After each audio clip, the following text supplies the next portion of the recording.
right, good afternoon, tribe. Welcome back to the Openly Occultic Book Club. We're reading the definitive book of human design, written by Lynda Bunnell, authorized by Ra Uru. Thank you for joining me, everybody that's been along since day one. I appreciate your support. Make sure to like, share, and subscribe because other people might be interested, particularly those that are in astrology. I'm telling you now, they would love to get a hold of this information. We have to share this near and far so that they can hear about it and start their journey of learning about it and start experimenting with this whole design because it's been so fun. This journey has been absolutely incredible. So, last time we were together, we read section 5, and now we're on to section 6 of the definitive book of human design, where we'll be discussing the circuits, the channels, and the gates. So, thank you for joining me. All right, here we are in section 6, circuits, channels, and gates, the circuit board of the life force.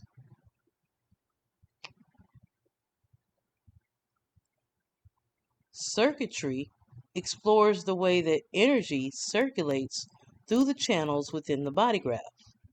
When the circuits are diagrammed as illustrated, the body graph resembles a circuit board. Understanding circuitry opens the door to understanding the flow of the life force and reveals the way that all life forms are differentiated yet designed to connect to each other. Circuit gates are composed of channels.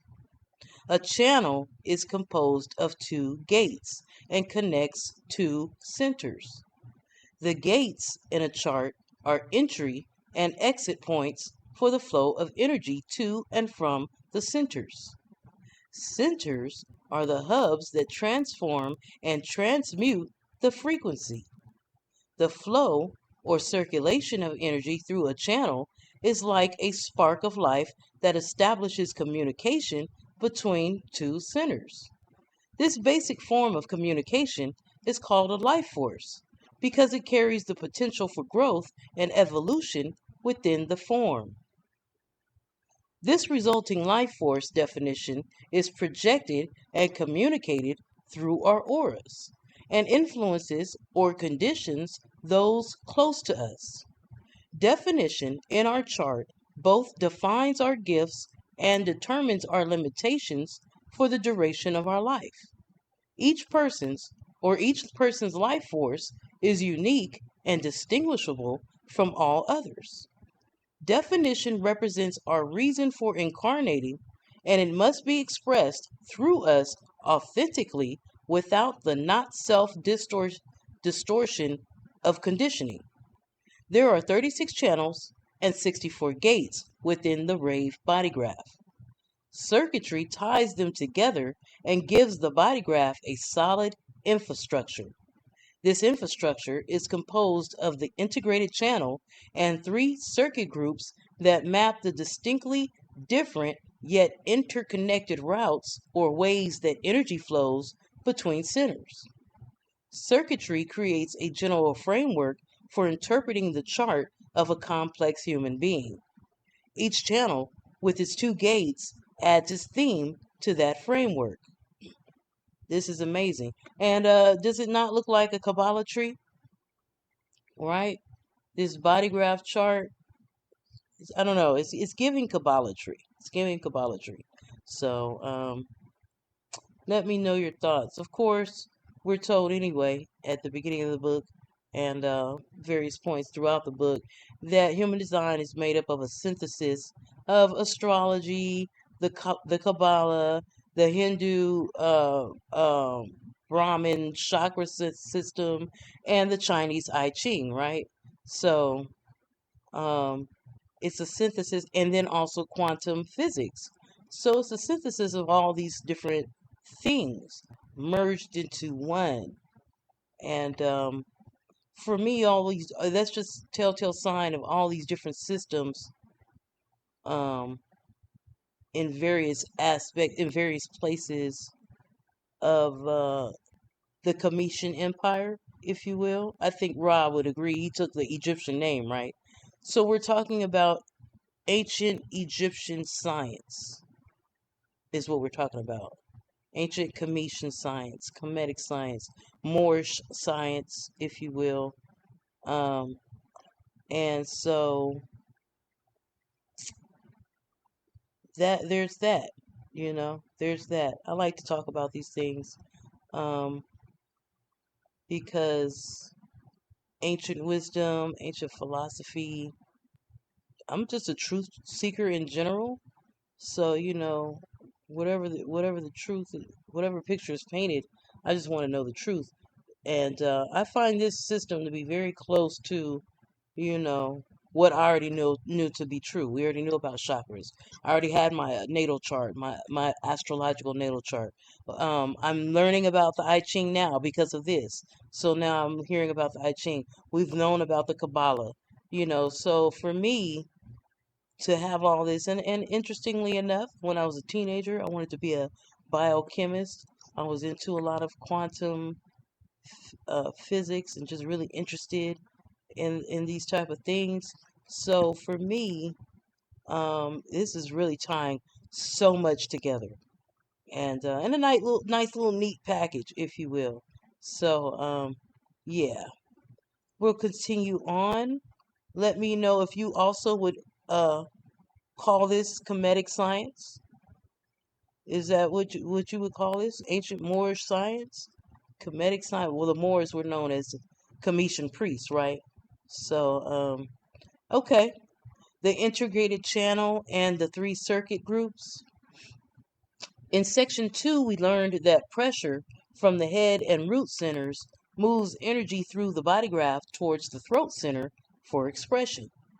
As energy flows along the body graph's pathways, channels, and their gates are bundled together, forming 6 basic circuits, plus 4 additional channels that are known together as the integration channel. The 6 basic circuits form 3 main circuit groups: the individual circuit group, the collective circuit group, and the tribal circuit group. The integration channel is a distinct and unified field of energy.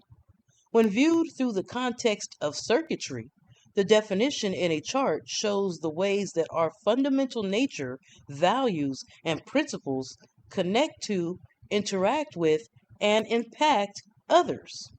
It's often here, in the realm of circuits and channels, that the source of resistance and conflict between people is revealed, along with their conditioning. The keynotes, therefore, are of great significance in providing important insight into understanding the unique frequency or combination of frequency of one's auric projection. Right?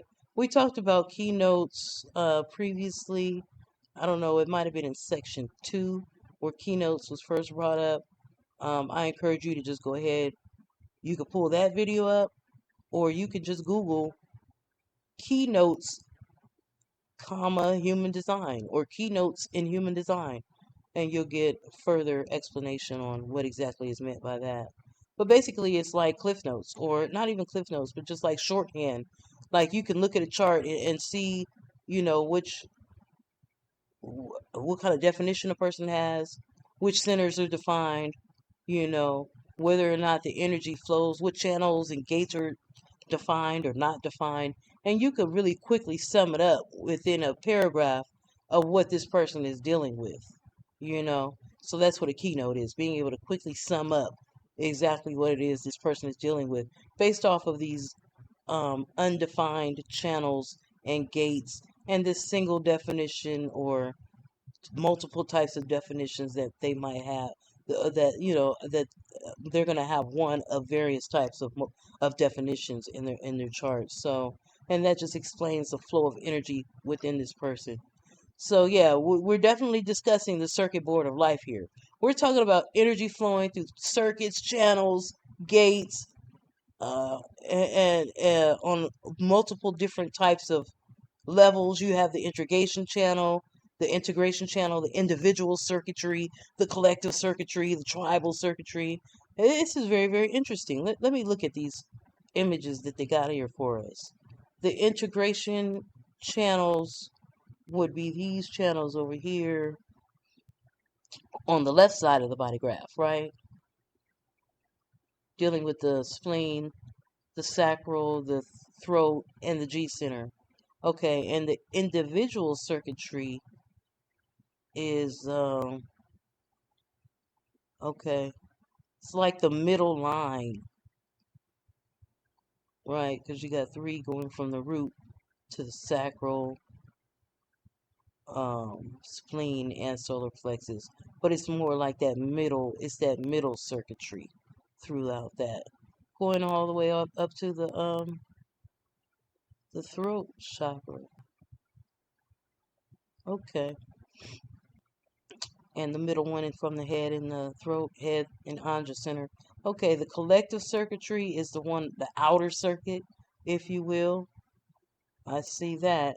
And then you got the tribal, which is like the inner circuitry, if you will.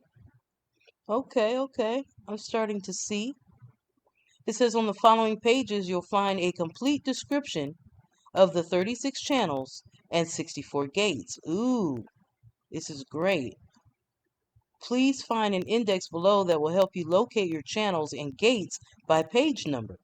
In the gate descriptions, RAC is right angle cross, JC is juxtaposition cross, and LAC is left angle cross. For more information on the incarnation crosses, please see section 8. Additionally, the hexagram line names are listed with each gate, right? For more information on the hexagram lines, please see section 10. Okay, so we'll get to the incarnation cross and hexagram line names and all that. We'll get to that later. For now, what we're going to look at is a complete description of the 36 channels and 64 gates within human design. Okay, and we're given the pages where each one of these things are found as well. All right. So the integration channel, let's deal with the integration channel. And here's a super keynote.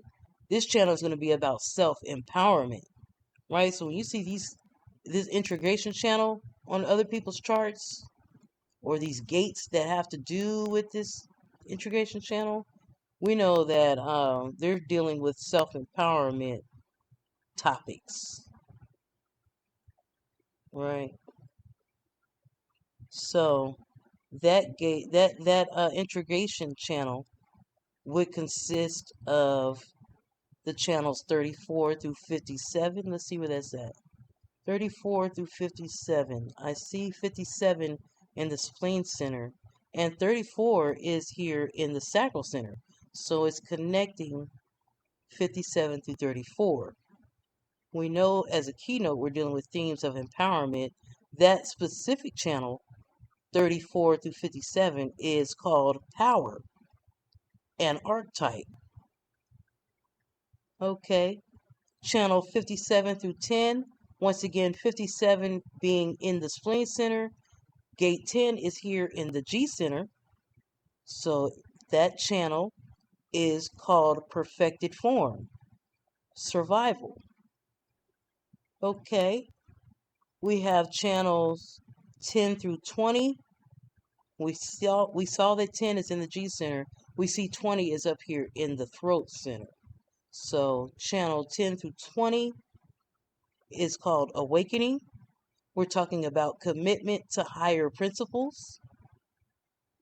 And then we have gate 34 through 20.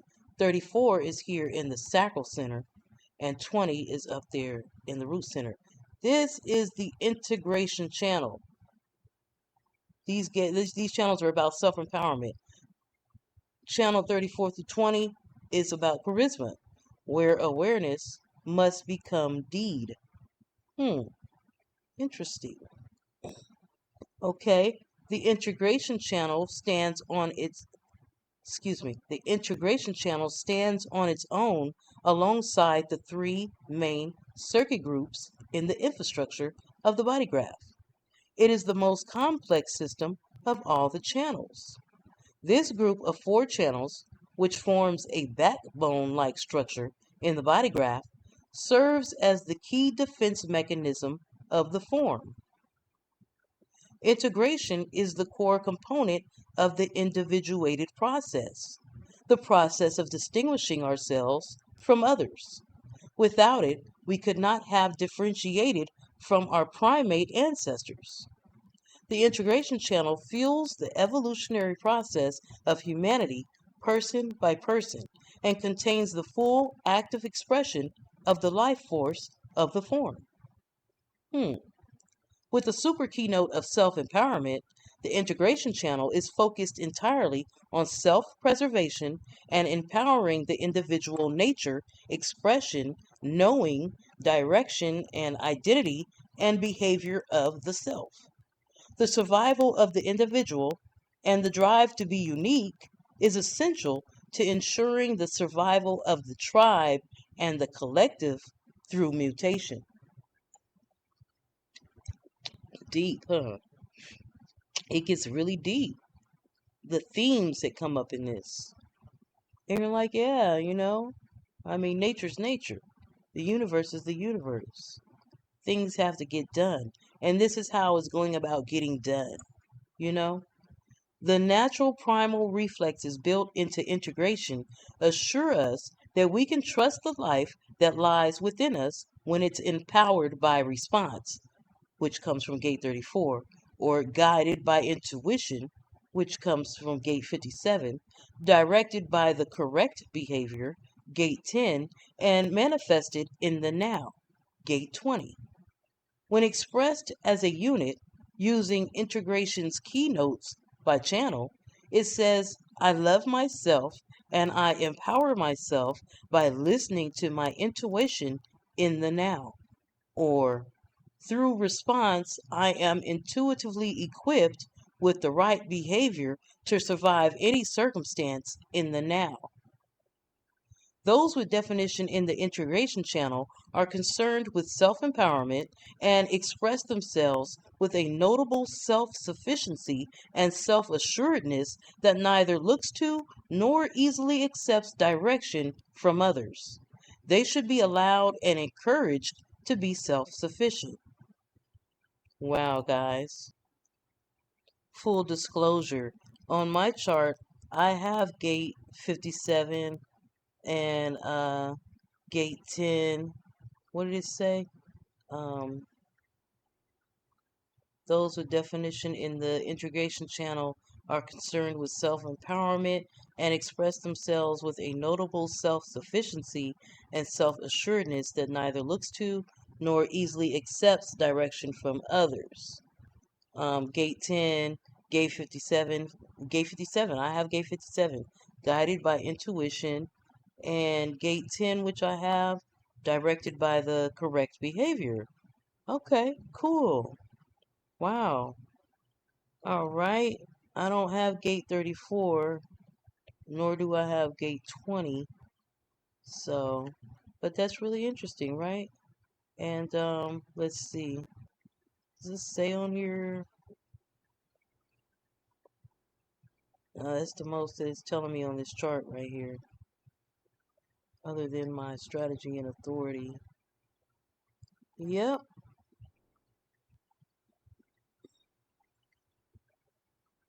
The channels and gates of the integration channel are discussed on the following pages.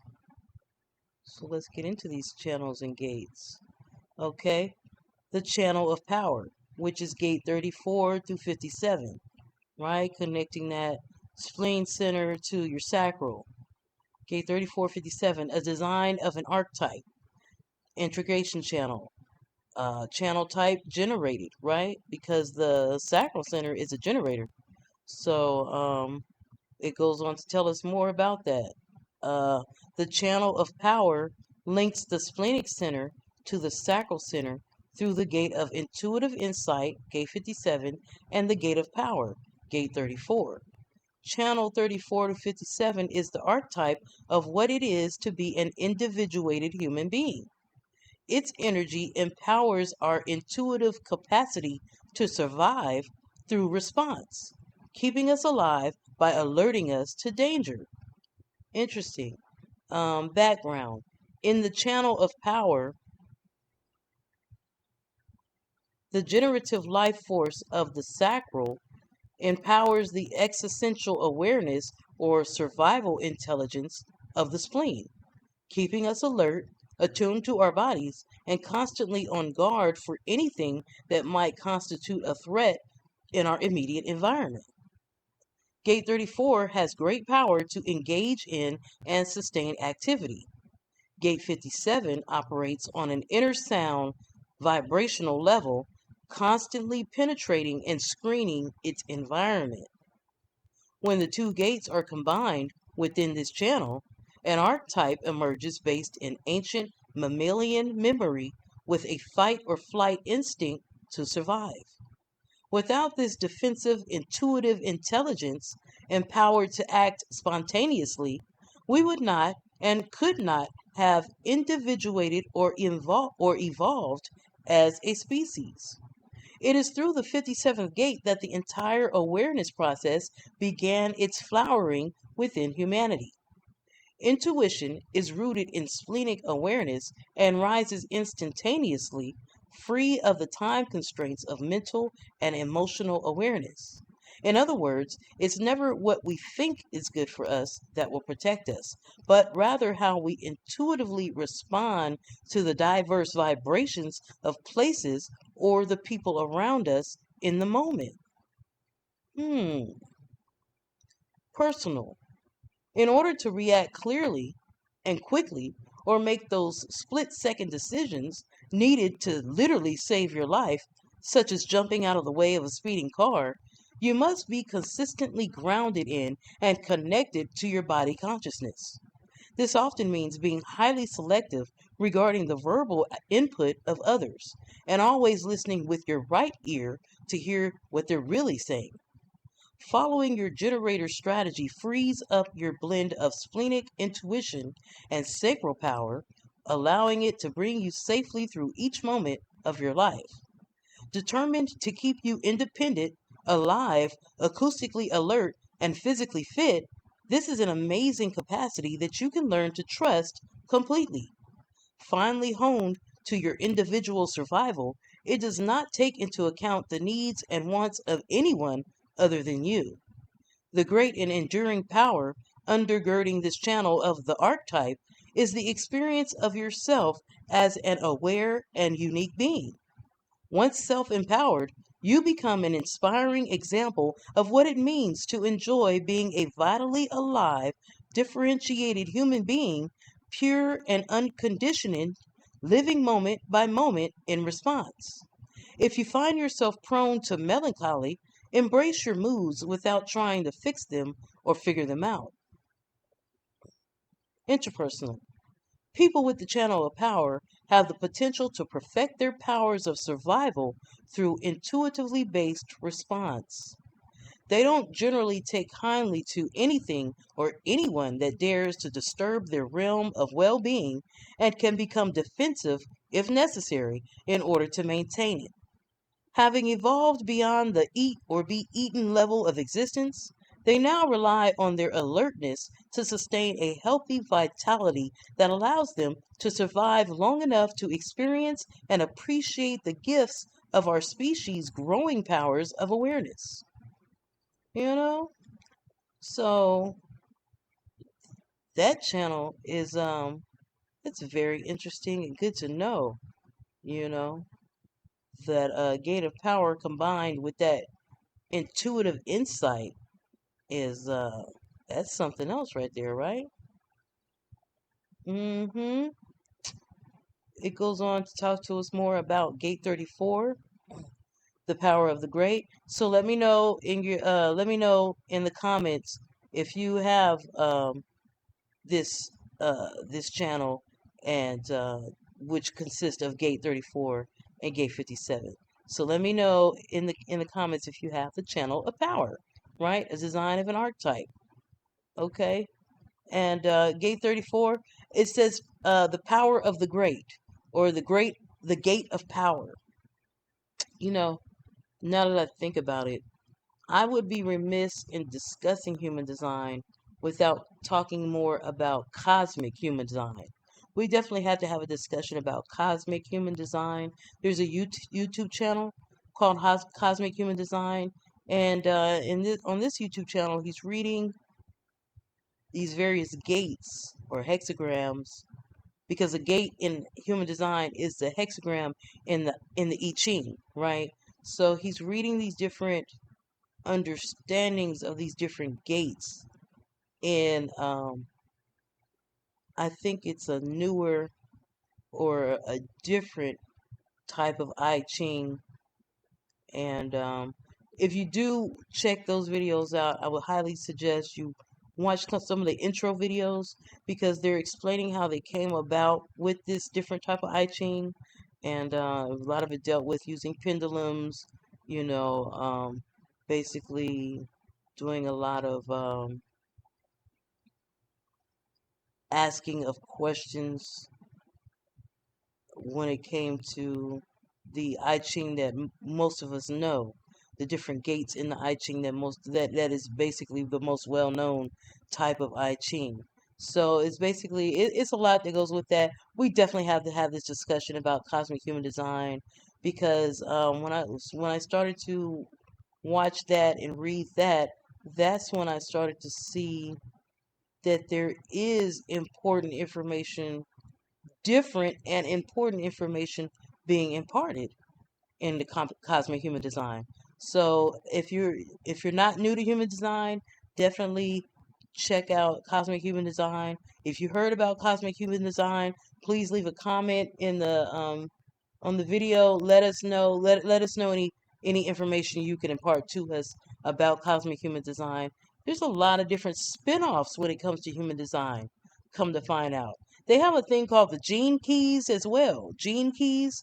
So there's a lot of different. I feel like this information is still in the process of in many ways being fleshed out, because like I said, when I read cosmic human design, well, when I was on this Cosmic Human Design YouTube channel, and he's reading out of this Cosmic Human Design book, showing screenshots, of course, um, I felt like it was giving me even more information, more pertinent information, giving me a little bit more, getting more specific on what each of these different gates in my human design chart that I have might mean. I'm getting more extra information, alternate information, if you will.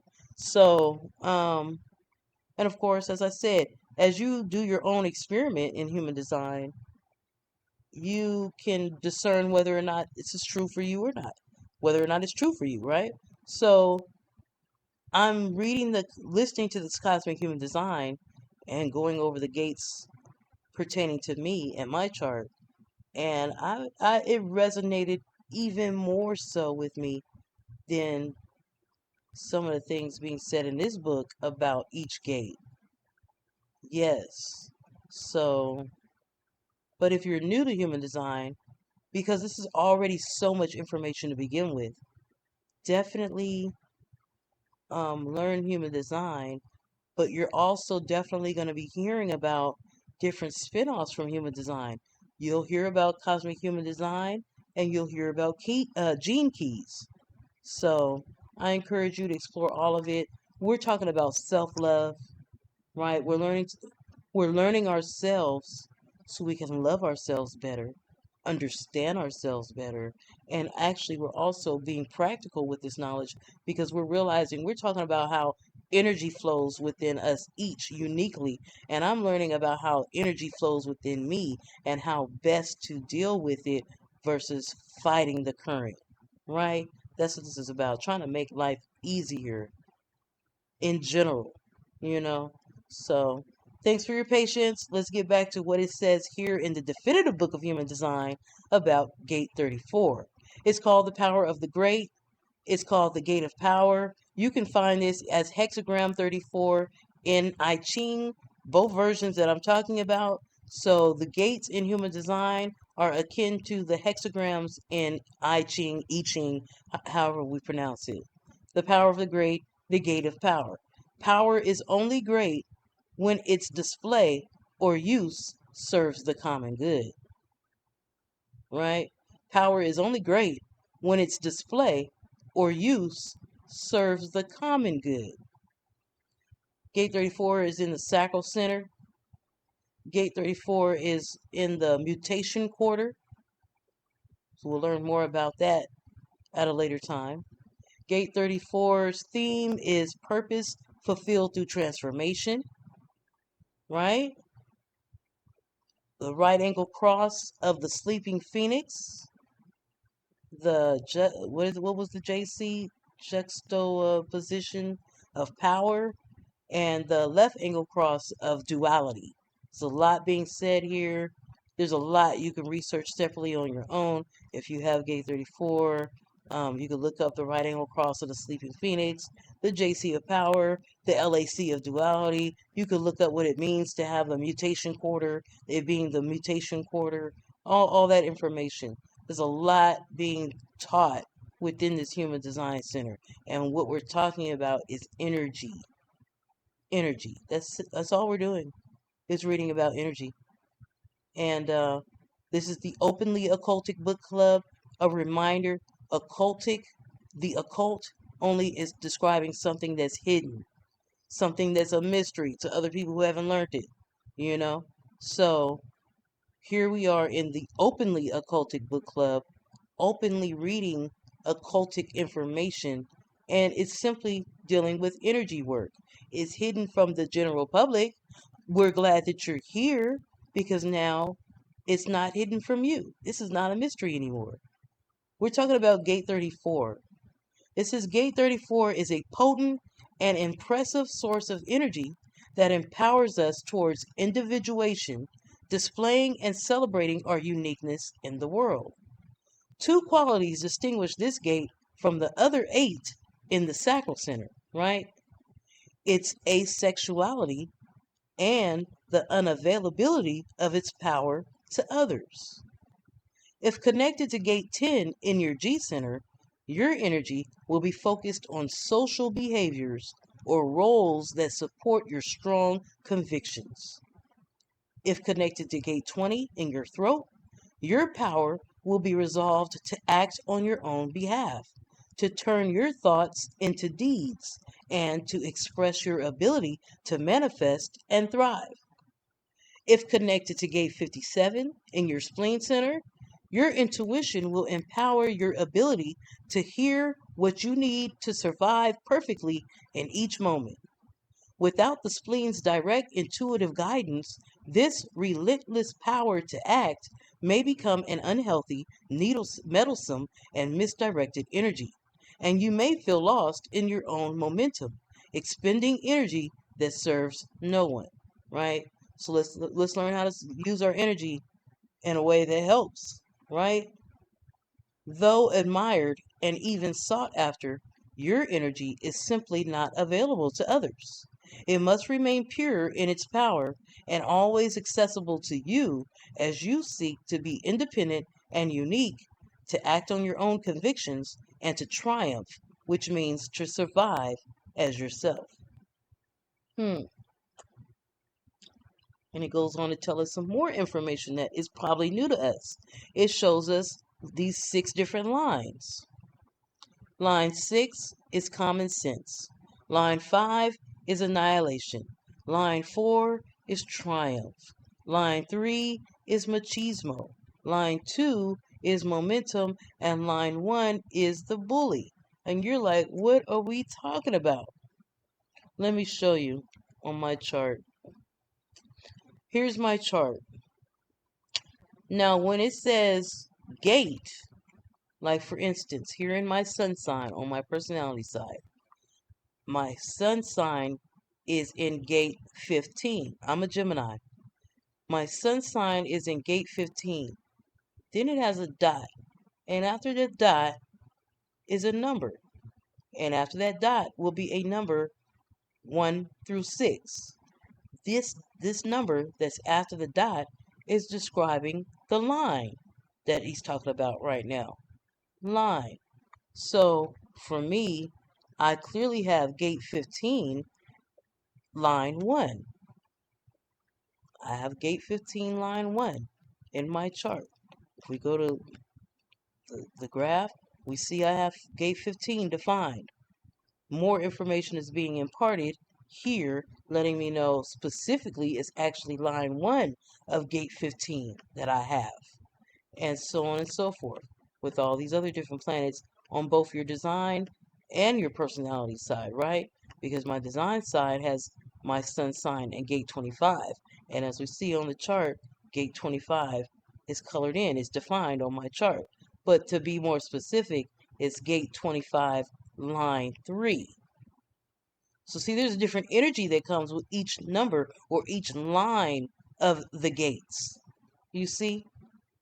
So in total on the body graph chart is 64 gates. But there's also 6 lines for each gate, which is kind of like getting more specific on what type of energy within that gate that you have. So we're talking about gate 34 here. Somebody has gate 34.6 on their chart, right? Which means they're dealing with more of a common sense type situation. The other one, line 5, is more of annihilation and whatever else that means. We'll probably get to it in this book. If not, you can Google it. What does it mean to have gate 34, line 5? What does this annihilation mean? What are we talking about? And you'll get your answers, right? So line 4 deals with triumph. Line 3 deals with a machismo type power.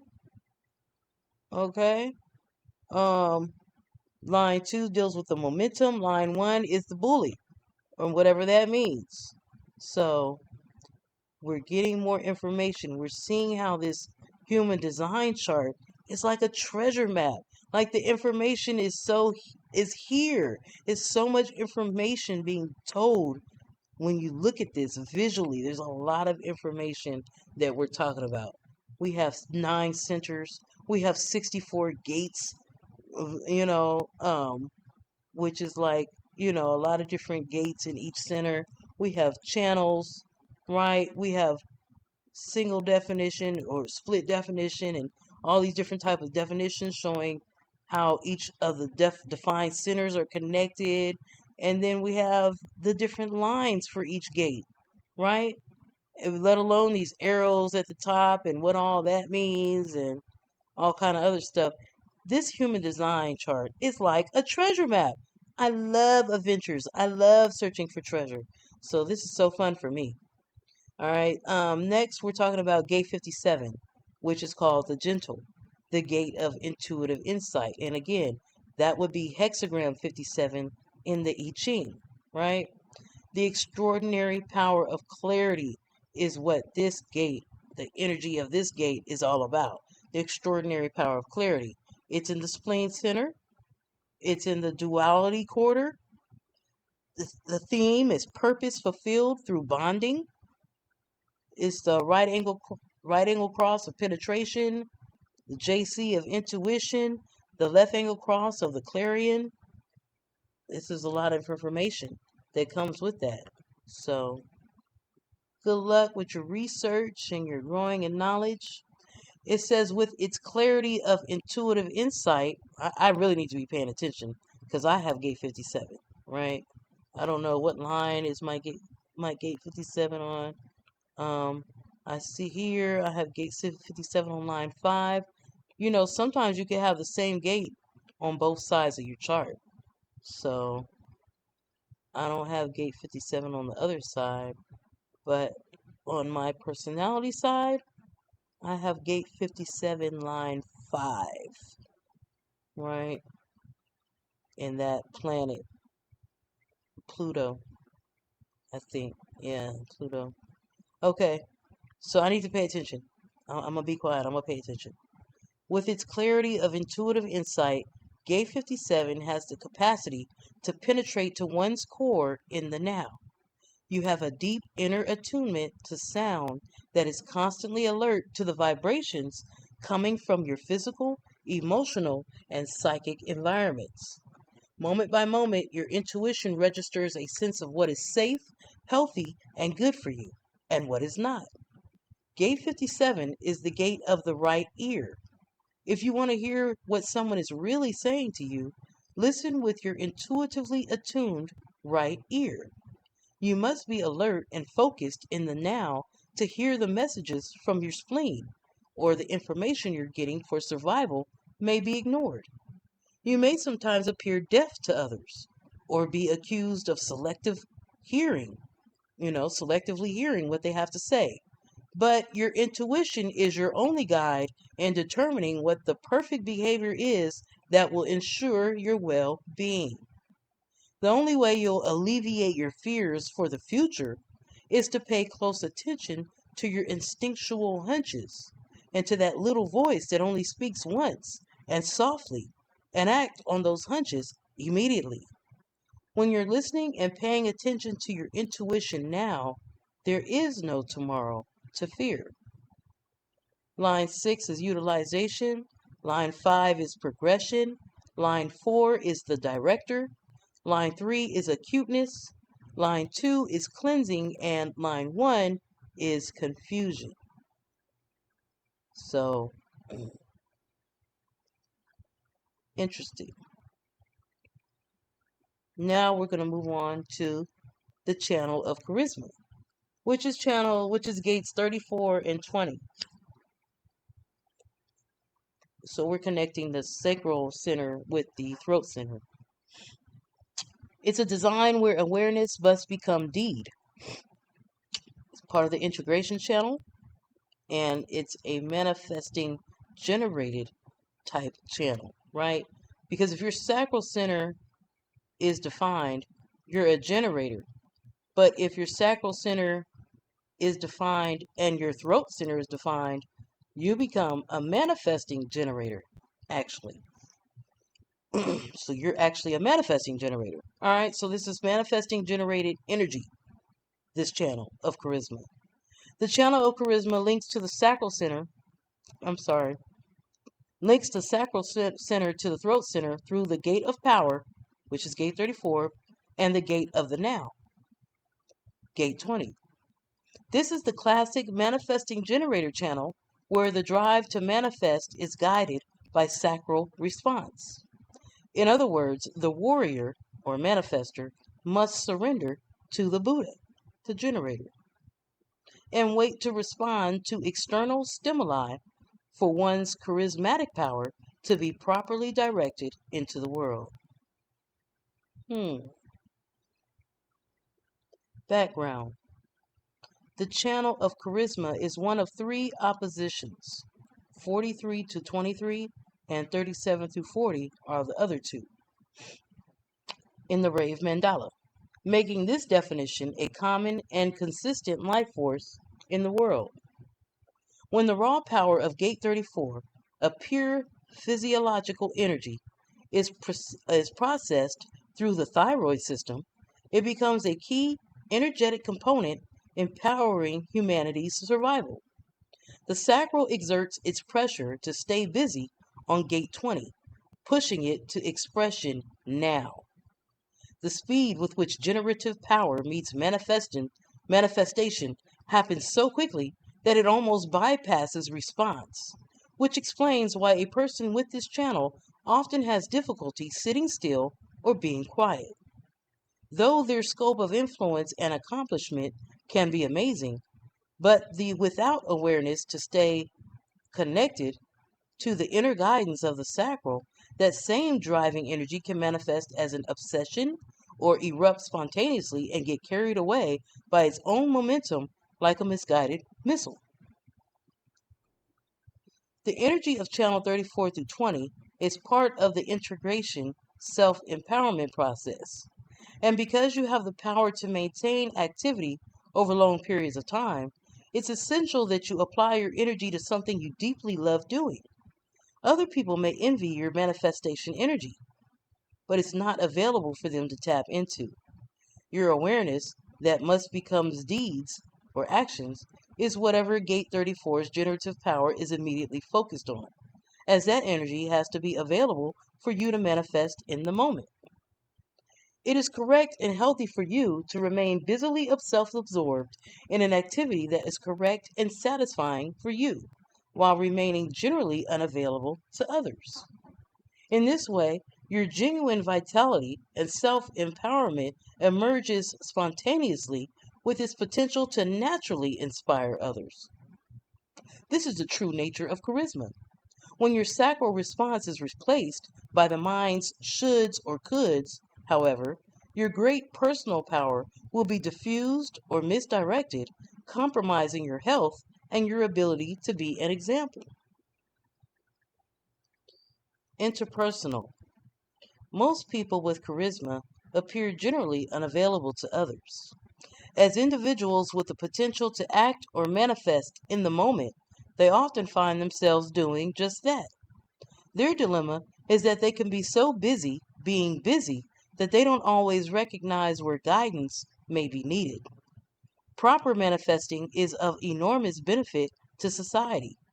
Chaotic manifesting is deeply destructive. If someone with channel 34 through 20 does not have access to guidance from within their own design that tempers and directs their busyness, such as Gate 57's intuitive insight, for example, or Gate 10's behavior of the self, then it is natural and healthy for them to be open to the guidance or advice of someone with channel 43 to 23's individual knowing and insight.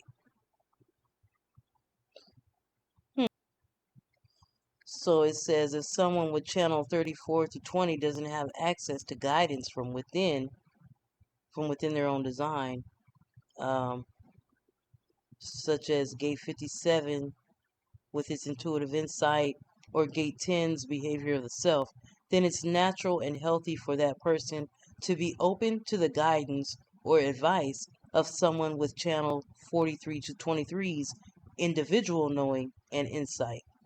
Okay. Good to know. Good to know. Gate 34, the power of the great, the gate of power, right? Power is only great when its display or use serves the common good. We've seen that.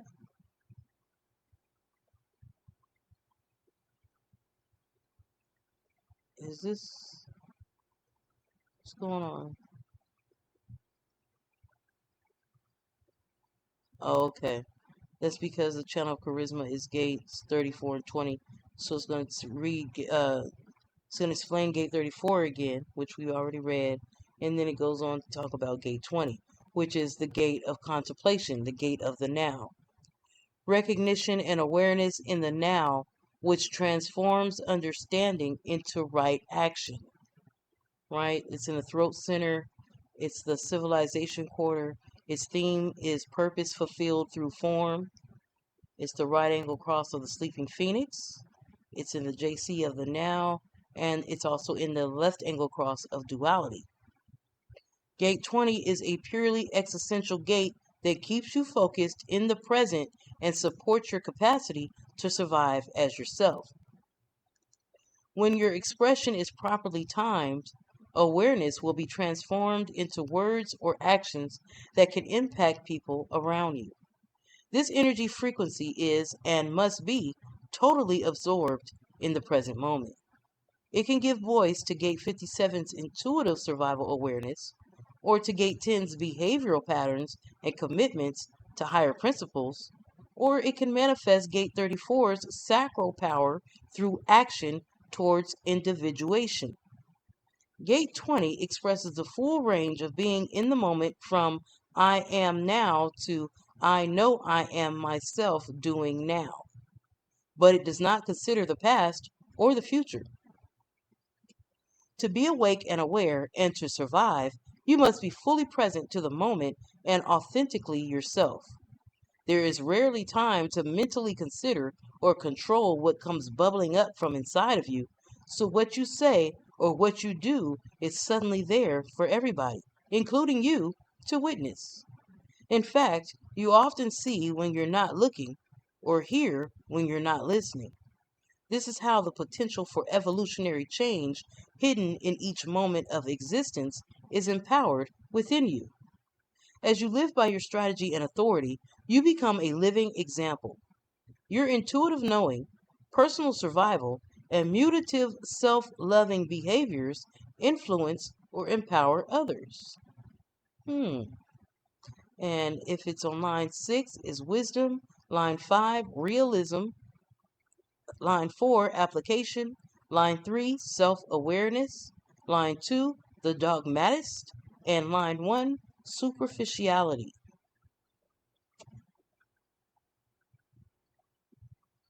Okay. Now we're dealing with the channel of perfected form. That is gate 57 through gate 10. A design of survival, right? I have this channel. It's part of the integration and creative channel, and it's a projected type. Yeah, I have channel 5710. Let me see. Right. Yep. There it is. Okay. So, the channel of perfected form links the splenic channel to the G center through the gate of intuitive insight, gate 57, and the gate of the behavior of the self, gate 10. This is integration's creative channel, the art of survival. It projects a quality of behavior that is guided by intuitive awareness and grounded in loving and appreciating oneself. This behavior is the core of our species' ability to survive one person at a time. Here's the background. Splenic awareness is focused primarily on physical well-being. Channel 5710 support Gates 10's focus on how to interact with others in order to perfect or assure the individual's survival. The self-oriented and potentially mutative behaviors of the individual must survive in order to affect evolutionary change within humanity as a whole. Individual behaviors that are unique and perfectly adapt our physical form to surviving exemplify for others what it means to live fully in the moment. Gate 57 carries an acute acoustic sensitivity to the quality of sounds in one's immediate environment. Paying more attention to someone's tone of voice rather than to the words spoken automatically connects channel 57 to 10 to our oldest form of awareness, an innate, spontaneous, intuitive wisdom that exists outside of thoughts and emotions. This channel gives a person a rare clarity and ability to act spontaneously and appropriately to anything perceived to be out of order in their environment. Personal. As you let your deeply intuitive impulses guide your behaviors moment by moment, you automatically release unfounded fears for the future, fears that can keep you from fully loving yourself and embracing your life. You embody the potential to move through the world existentially and unencumbered. This ability to think on your feet spontaneously perfects your form, perfectly ensuring your survival in the now. There's a beauty inherent in this process that makes you happy and fills you with joy. The spontaneity and nature of your creativity are quite different from the creative process of self reflection, which the mind enjoys, or the depth and diversity of emotional sensitivity that comes over time through the solar plexus. By simply living true to yourself, you create something healthy and beautiful with your life. Such uniqueness attracts attention and impacts people around you as your example invites all of us to find the value of living life as ourselves. Yay! Interpersonal. People with the channel of perfected form are here to create what they love and love what they create. Recognition is not their motivation. They have the capacity to love themselves enough to stay true to themselves while intuitively behaving in ways that ensure their survival in society. This is an unapologetically selfish and self absorbed process, an ongoing journey of creating and perfecting that which is uniquely them and expressing it through their lives. In overt and subtle ways, they impact their environment, leaving it healthier and more beautiful than they originally encountered it. Many artists, architects, designers, and doctors who have this channel mold the world around them, but by example, not intention. This is the natural byproduct of authentic living. And gate 57, as we read, right? With its clarity of intuitive insight, it has the capacity to penetrate to one's core in the now, right? A deep attunement to sound that's constantly alert to the vibrations coming from your physical, emotional, and psychic environments. And then, of course, it also has gate 10, which is treading, the gate of the behavior of the self. The underlying code of behavior which ensures successful interaction despite circumstances. It's in the G Center, it's the mutation quarter, and the theme is purpose fulfilled through transformation. Part of the right angle cross of the vessel of love, the JC of behavior, and the LAC of the prevention. Gate 10 is the most complex gate in the G Center and one of the 4 gates of the incarnation cross of the vessel of love. This is the gate of the love of oneself.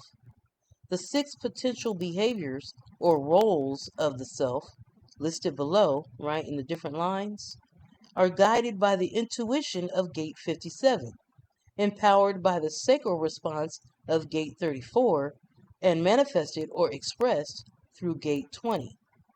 Within the framework of these roles, humanity is now exploring what it means to live as a nine-centered, self-aware form with its potential to awaken and to experience genuine self-love. With your strategy and authority in place, Gate 10 empowers your potential to surrender to living authentically as yourself. As you come to know, accept, and love what makes you unique, you empower others to love themselves as well. True awakening through surrender is not a commitment to becoming something. It is a commitment to being yourself. It's not about becoming something, it's about being yourself. Gate 10's strong emphasis on loving self acceptance will deeply impact how humanity moves through the 21st century, right? You're the one who recognizes that awakening is not possible without self acceptance. As you embrace the honor and pleasure of exploring life in a self aware form, you empower our potential to live as our true selves in the now moment. Oh my gosh. Yay! Thank you. I'm glad to be of help. Thank you so much for the opportunity. Here I am, doing what I do. Okay? So be you. Line 6 is the role model. Line 5 is the heretic. Line 4, the opportunist. Line 3, the martyr. Line 2, the hermit. And line 1, modesty. Let's see what line my gate 10 is on, you guys. Let's see real quick. I have gate 10, but what line? I have to go, okay, line 1 in the earth sign. I think that's the earth sign, right? Line 1 is the modesty. Facts. It's true. It's true. It's true.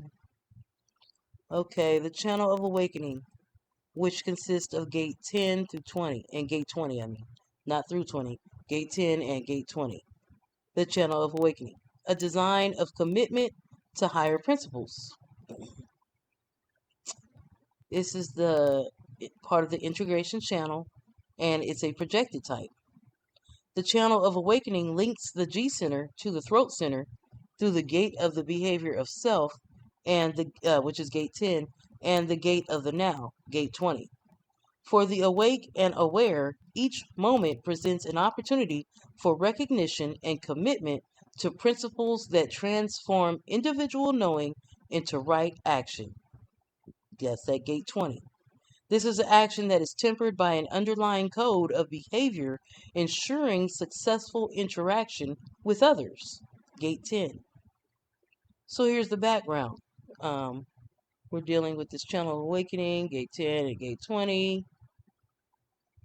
It says, the channel of awakening says, I am alive now, And this is the fullest, most poignant, selfish, and primal expression of the essence of being. It is the wonder of human consciousness. I survived. I am a survivor. Buddha means the awakened one. The two pillars of the awakened life are self love and self trust. I am and I can because I love myself. In the simplest human design terms, to be awake means making decisions as yourself and living by them. When you're able to live your own design, to love being yourself, no matter what the cost or how mundane your experience, you're as awake as the Buddha. Personal. The G Center is not an awareness center, so channel 10 through 20 can only do one thing. It speaks for itself. It perfectly expresses the wisdom that to survive, flourish, and experience the love of life, you must fulfill your potential to behave as a living expression of awakened self love, acceptance, and trust. You're normally in a constant state of awakening, of being recognized by others, of becoming aware of yourself as your life unfolds before you. Your survival and your self empowerment are the end result of embracing, loving, accepting, and living as yourself in each moment. They're evidenced by others through your decisions, speech, and interactions, and your behavior in the world. For you to have your intended impact on people around you, to fulfill your potential as integration's voice of leadership, others must sense that there's something clear and awake about you because you cannot see it clearly in yourself. Simply by being yourself, you'll influence and inspire people around you to be themselves, most often without you even knowing it. This is the kind of recognition that elicits proper invitations from others. Invitations that keep you from meeting resistance, from taking criticism personally, and from becoming burdened by your uniqueness and a natural tendency towards self absorption. There's so many things that can get worked out um, knowing this stuff, right? You can start to work out your stuff, work out your trauma, and work out your self doubts and self hates and all that. There's so many things you can work out for yourself knowing this information. Interpersonal.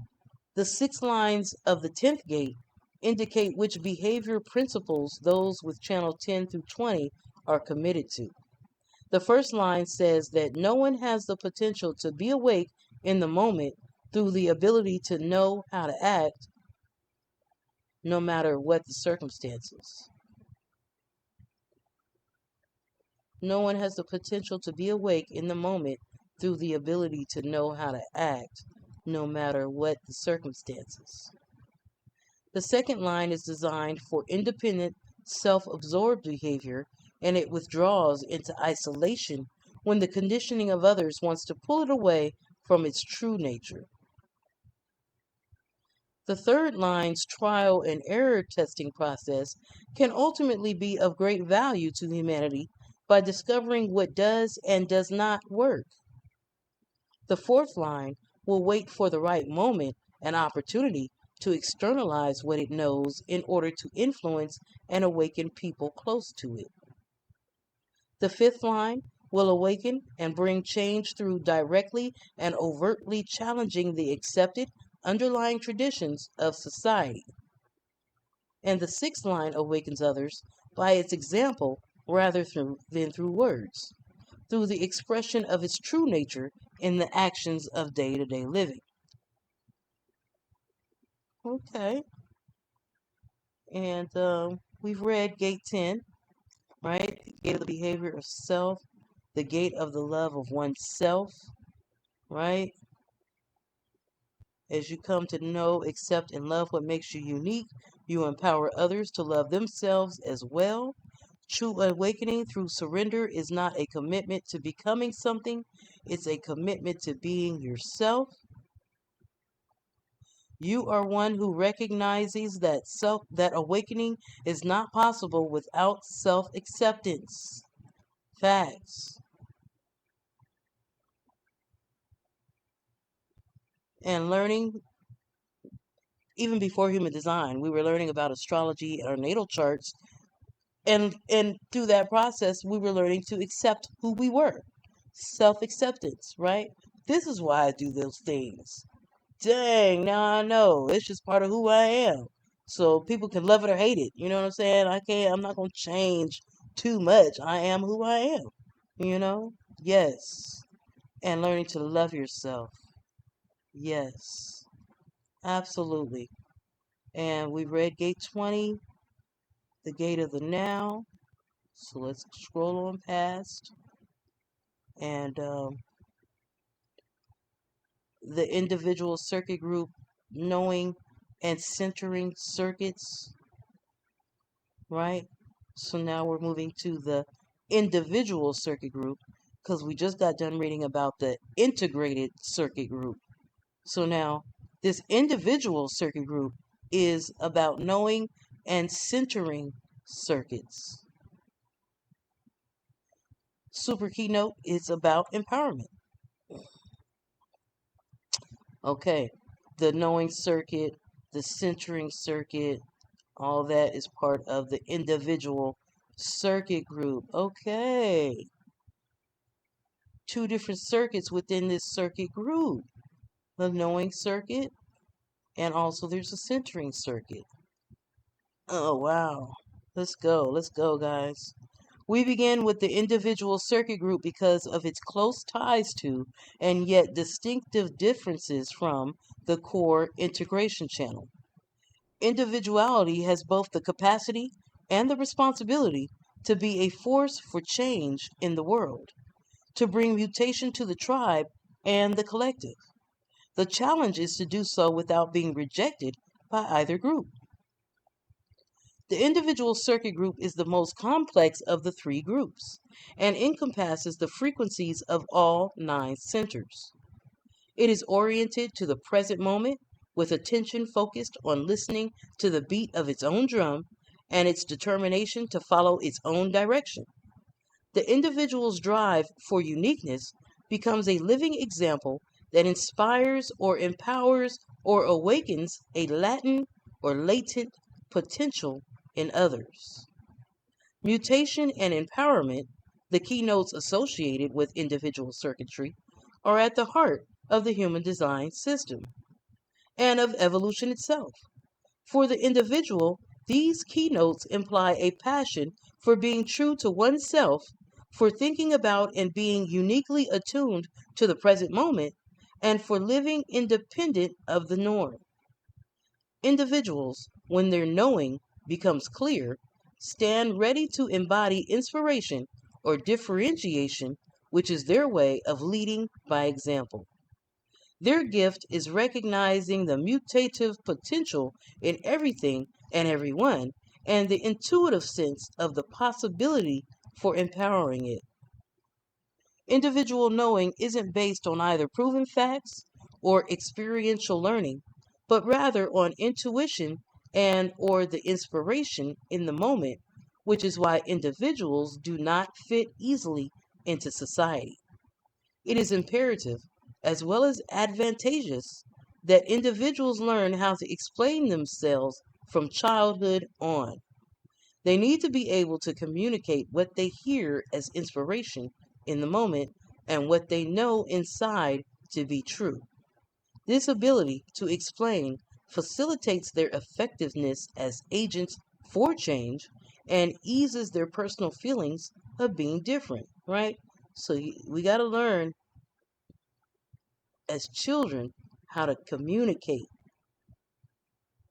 and that is how we become agents of change. Okay? Individuality attracts attention, but individuals usually need and like to be left alone to explore their creative and melancholic inner world. They can become so caught up in the moment that they often appear deaf to the voices of experience and reason. This is because they're here to be true to what is new in the moment and to model it, act on it, or communicate it. In order to be comfortable with their position in the scheme of things, and to be ready to connect with others in that precious yet elusive, empowering moment, it's necessary for the individual to stay closely attuned to their authority and follow their strategy. The individual circuit group is composed of one major circuit, the knowing circuit, and one minor circuit, the centering circuit. So let's learn more about the knowing circuit. The keynote is empowerment.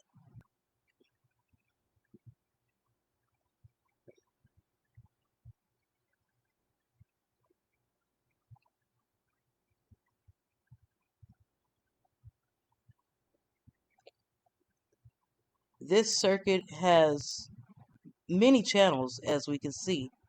It has channels 61 through 24, and that one is called awareness, a thinker. It has channel 22 to 12, openness, a social being.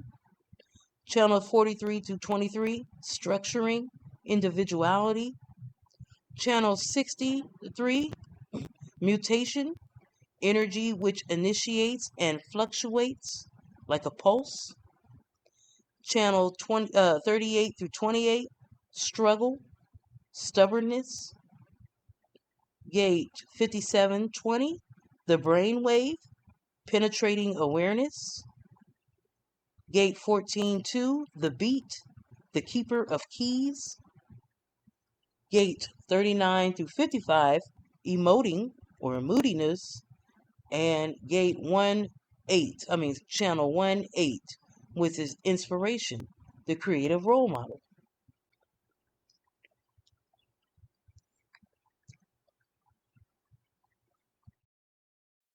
Okay, so now it says the role of those with definition in the knowing circuit is to be empowered to live as themselves. They empower others by being an individual example of uniqueness. Their way of reordering life, reflected in their lifestyle, requires an audience as this is how they bring mutation into the world. They need to be observed and to be recognized for their uniqueness. As the name of this circuit implies, it is the inspired and intuitive knowing of each moment in combination with the passionate or melancholic moodiness of the emotional wave that forms or shapes the mutative impact the individual's thoughts and behavior have on the rest of us. This combination is what makes the individual's unpredictable, creative, and unique moment by moment knowing empowering. Individuality is not about perfecting, mastering, or organizing something. That is the collective's contribution. Individuality is about birthing something totally new with the potential to transform both the individual and the world around him. Yes. The nature of individual knowing is that it comes and goes. It's there and it's not there. Individuals don't know until they know. This knowing might be the answer, the right direction, or it might not. For individual mutation to take hold universally, its value and validity must be tested over time. The power to mutate, which is common to all channels and gates in the individual group circuit, is dependent on the on and off timing of this sudden knowing. Mutation operates in a pulse that can't be controlled or anticipated. The fixed timing of the conservative collective circuit and the hierarchical nature of the tribal circuit keeps those circuit groups from engaging the inspiration or mutation of the moment on their own. Both groups are obliged to look to the individual as a guiding force for change and transformation, helping them to avoid stasis and promoting their evolutionary progress. This energy of the new, however, leads the collective and the tribe to place individual knowing under careful scrutiny and leaves it open to criticism, which is why it's essential for all individuals to be able to explain themselves. Mm. I like how it kind of, there's philosophy here, though he says this is not about philosophy. But when you're just breaking down how life goes, that to me is philosophy. And reading this, it makes complete sense to me. Does it line up to you guys what you experience as how reality goes? Does that line up for you? Let me know in the comments if this sounds like a bunch of gibberish or if it sounds about right to you. You know, um, because we do have energy. We are light bodies, if you will. We have energy flowing through us. We know this with astrology, and astrology is a part of human design as well.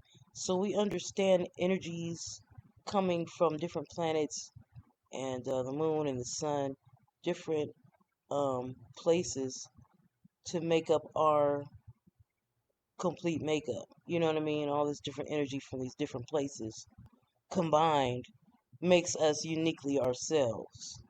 And so when we start talking about energy, it's being said here that there's different circuits. We have all these different circuits, different flows of body. I mean, different ways of the energy flowing through our body, right? And yeah, I mean, when we look into neural pathways and, just how the body is, we can see the nerves and the system of our body. This is really just kind of like putting it into a better way to understand it, you know.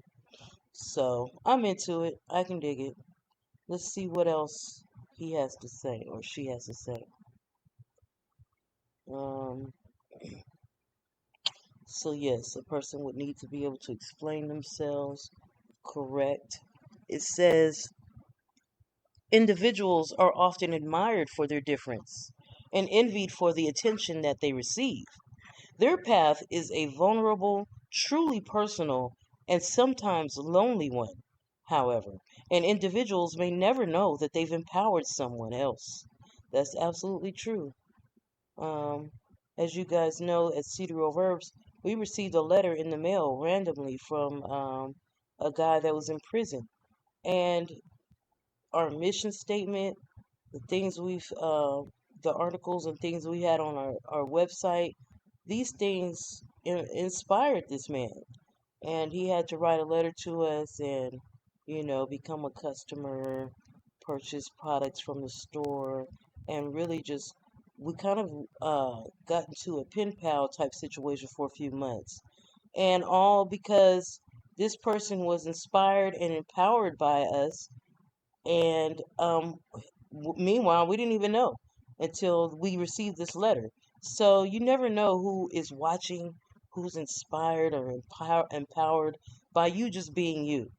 So let me know if you have any stories to share about finding out that you've inspired somebody or empowered somebody.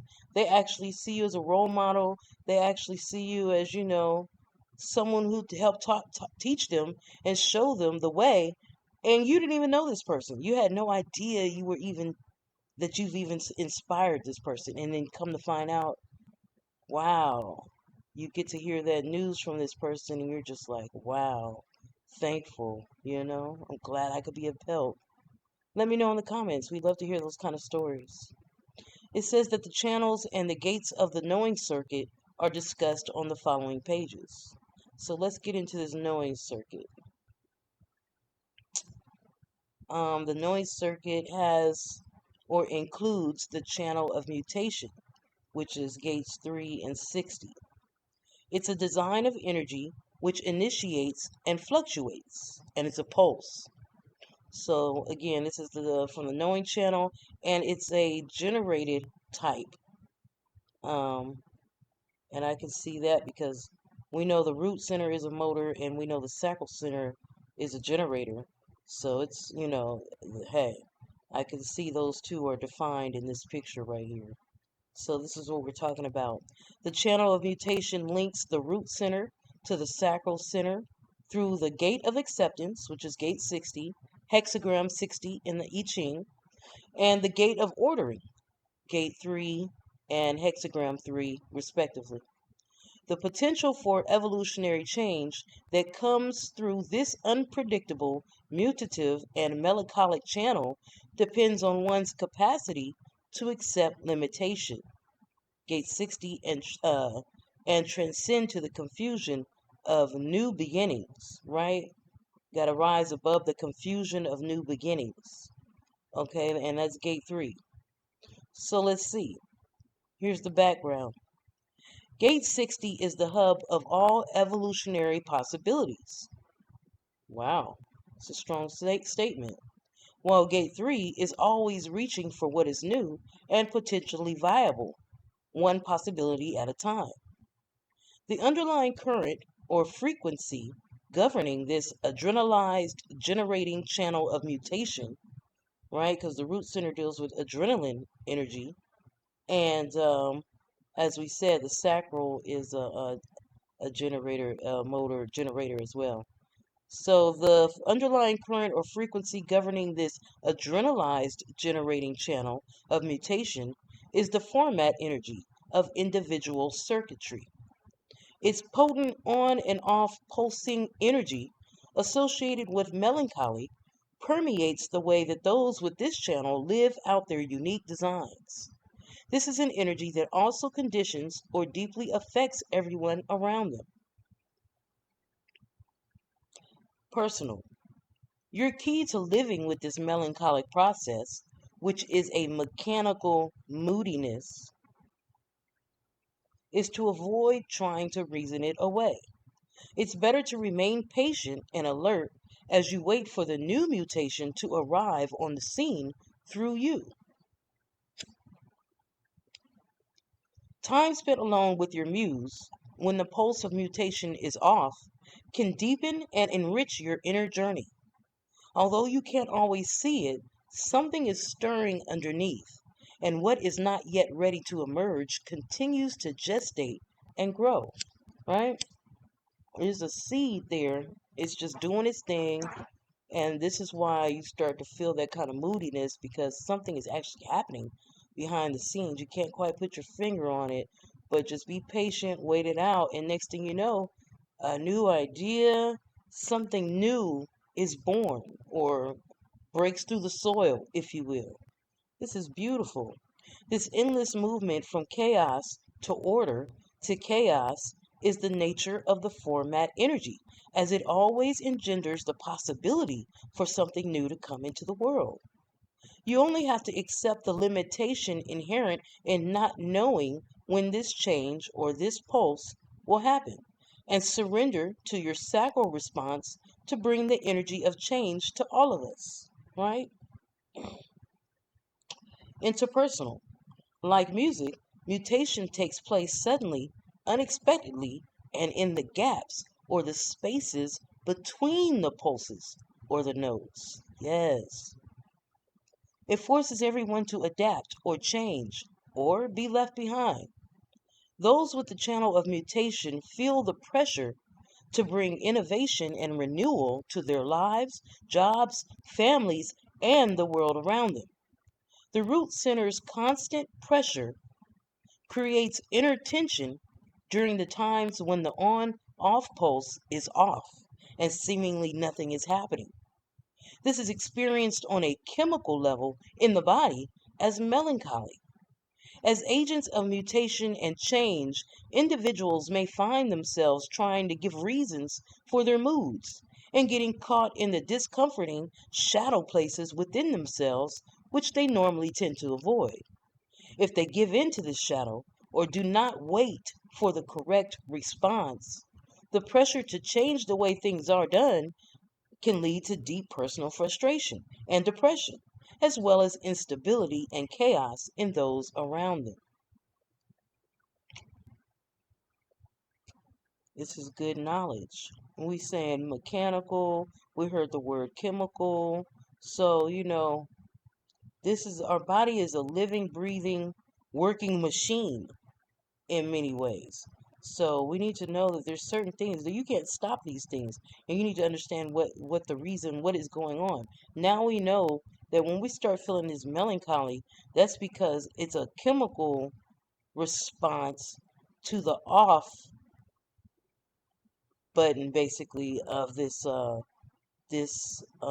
motor that you have in your root center. So it's not on at the moment. It's because something's gestating. It's kind of like wintertime, right? Everything is, it looks like nothing's going on, but actually, as we know, things are gestating in the soil, because when that springtime rolls around, boom, next thing you know, it's magic. Plants and life has popped up above the soil. But during the wintertime, it was there growing and become the roots. You know what I mean? The roots were being put together, all the chemicals and different reactions from these different electrons and protons and neutrons, you know, uh, um, being magnified together, right? I mean, like, not magnified, but what's the word? Yeah, it's like they're being drawn together in clumps, right? And then something's happening, a change is happening on the atomical level. And so all that is going on, even though it's wintertime and it looks like everything's dead and nothing's moving, right? So same with you if you have this channel. There's a break in all the activity and all the creating that you're doing, and now it's like, damn, it's like wintertime. Nothing's really going on. What's going on?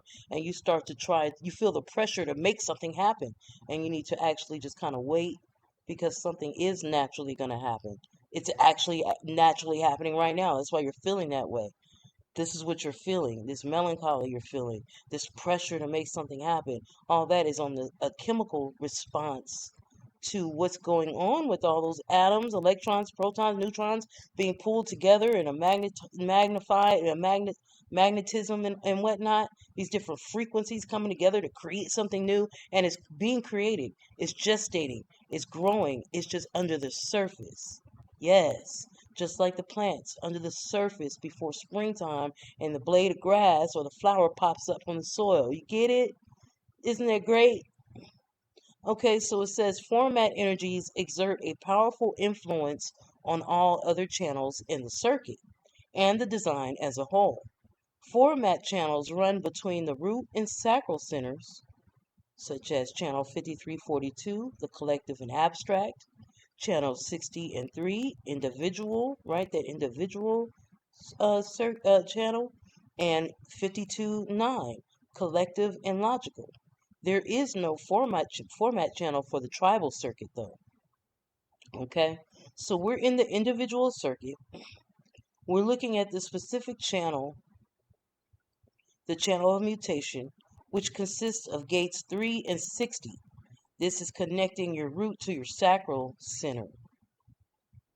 Okay, and that's what this energy brings with it, what we were talking about.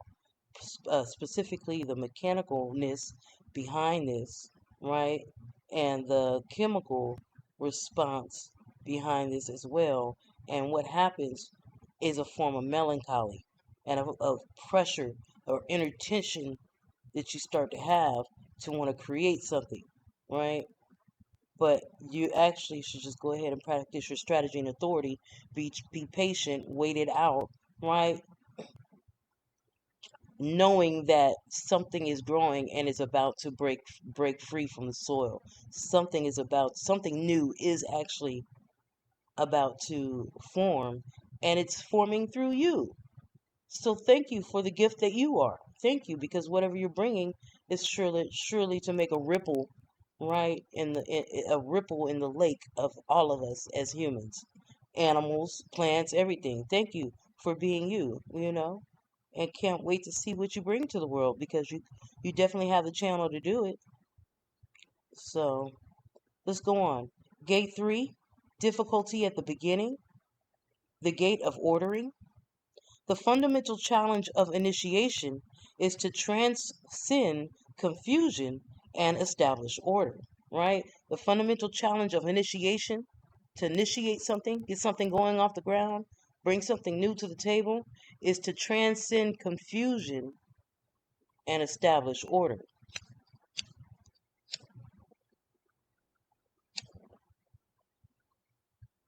This is a sacral center gate.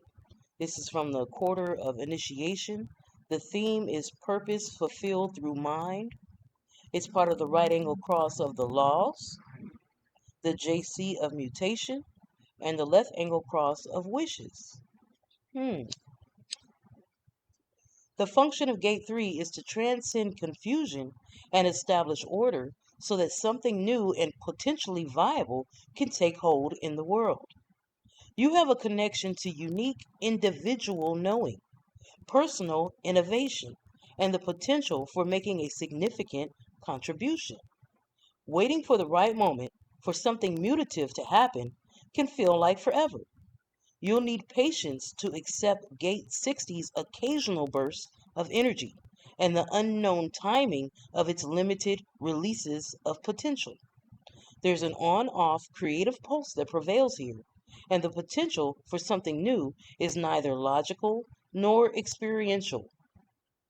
If you don't wait for the right timing, for the structures needed for true mutation to settle into place, your enthusiasm for change will simply destabilize those around you, rather than empower and influence them. You may experience melancholy and even depression when you feel that there's no energy fueling your potential to bring change. This is a time, however, for you to go deep into your own process, to spend time with your own creative muse. You cannot predict, control, or rush the mutative moment. It has its own timing. And anyone who steps into your aura at the right time can be changed without you even lifting a finger, right? And line 6 involves surrender. Line 5 is victimization. Line 4, charisma. Line 3, survival. Line 2, immaturity. And line 1, synthesis. And I just know we're going to get more into these lines later on in the book.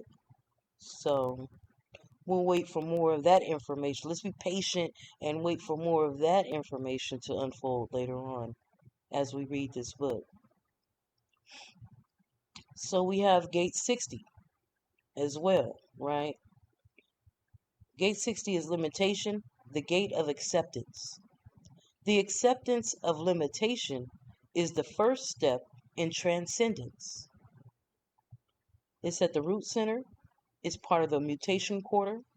The theme is purpose fulfilled through transformation, and it's part of the RAC or right angle cross of laws, the JC of limitations, and the left angle cross of distraction, right?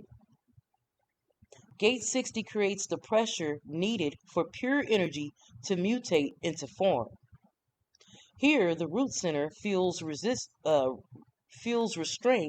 which enables the pressure to build under such possibility. Let's say that again.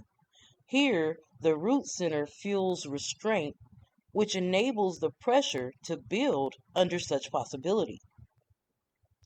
The creative mutative process is subject to a pulse, and you never know when something that has the potential to become a mutation will be released. A viable mutation transcends existing limitations when it's empowered or given order by Gate 3. Mutation takes place in the space between the nodes, created by the on-off pulse of the 60th gate. The pressure from your root center creates a deep restlessness in you to move ahead, and limitations of any kind may feel like roadblocks.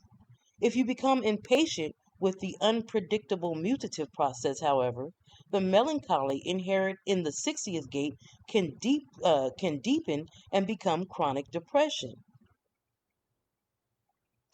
When you feel you can't affect change around you, look inward. Accept the mystery of the mutative process and trust that transformation is occurring within you and because of you in the world around you. See there?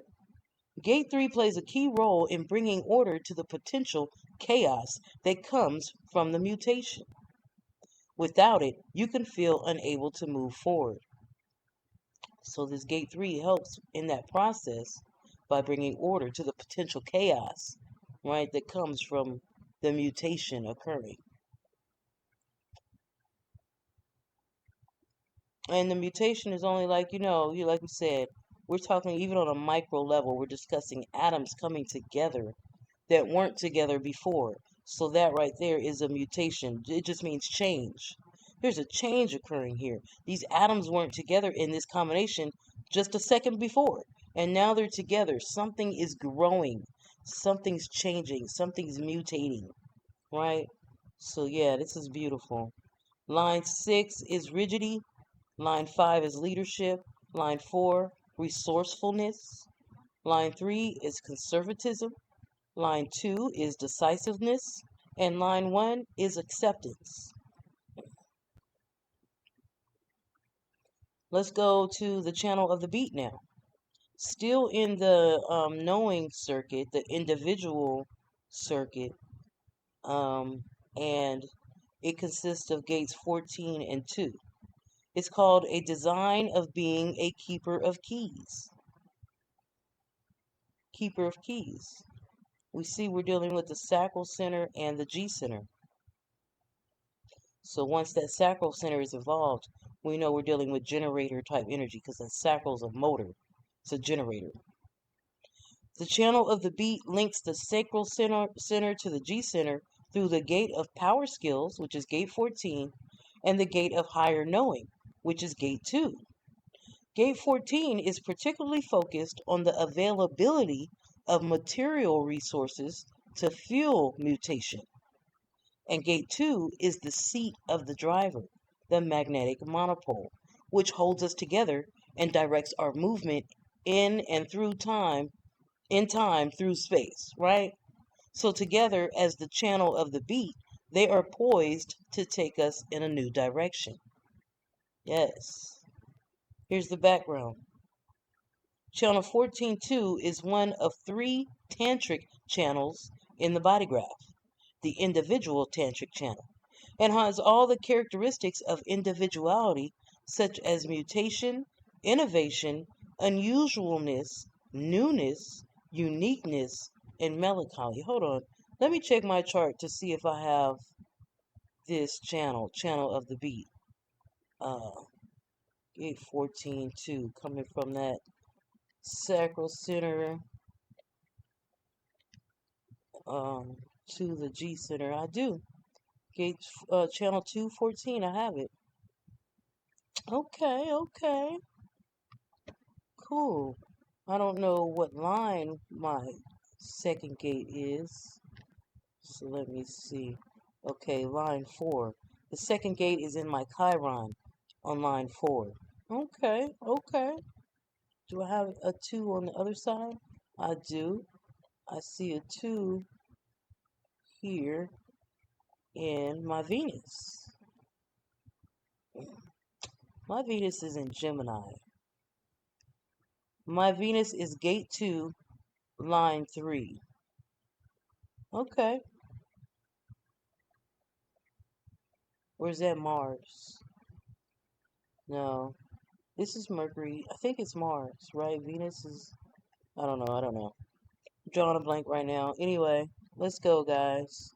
So 2, and then I have gate 14. I think this is Uranus or Neptune. Line 1. Okay. I don't see it on the other side, 14.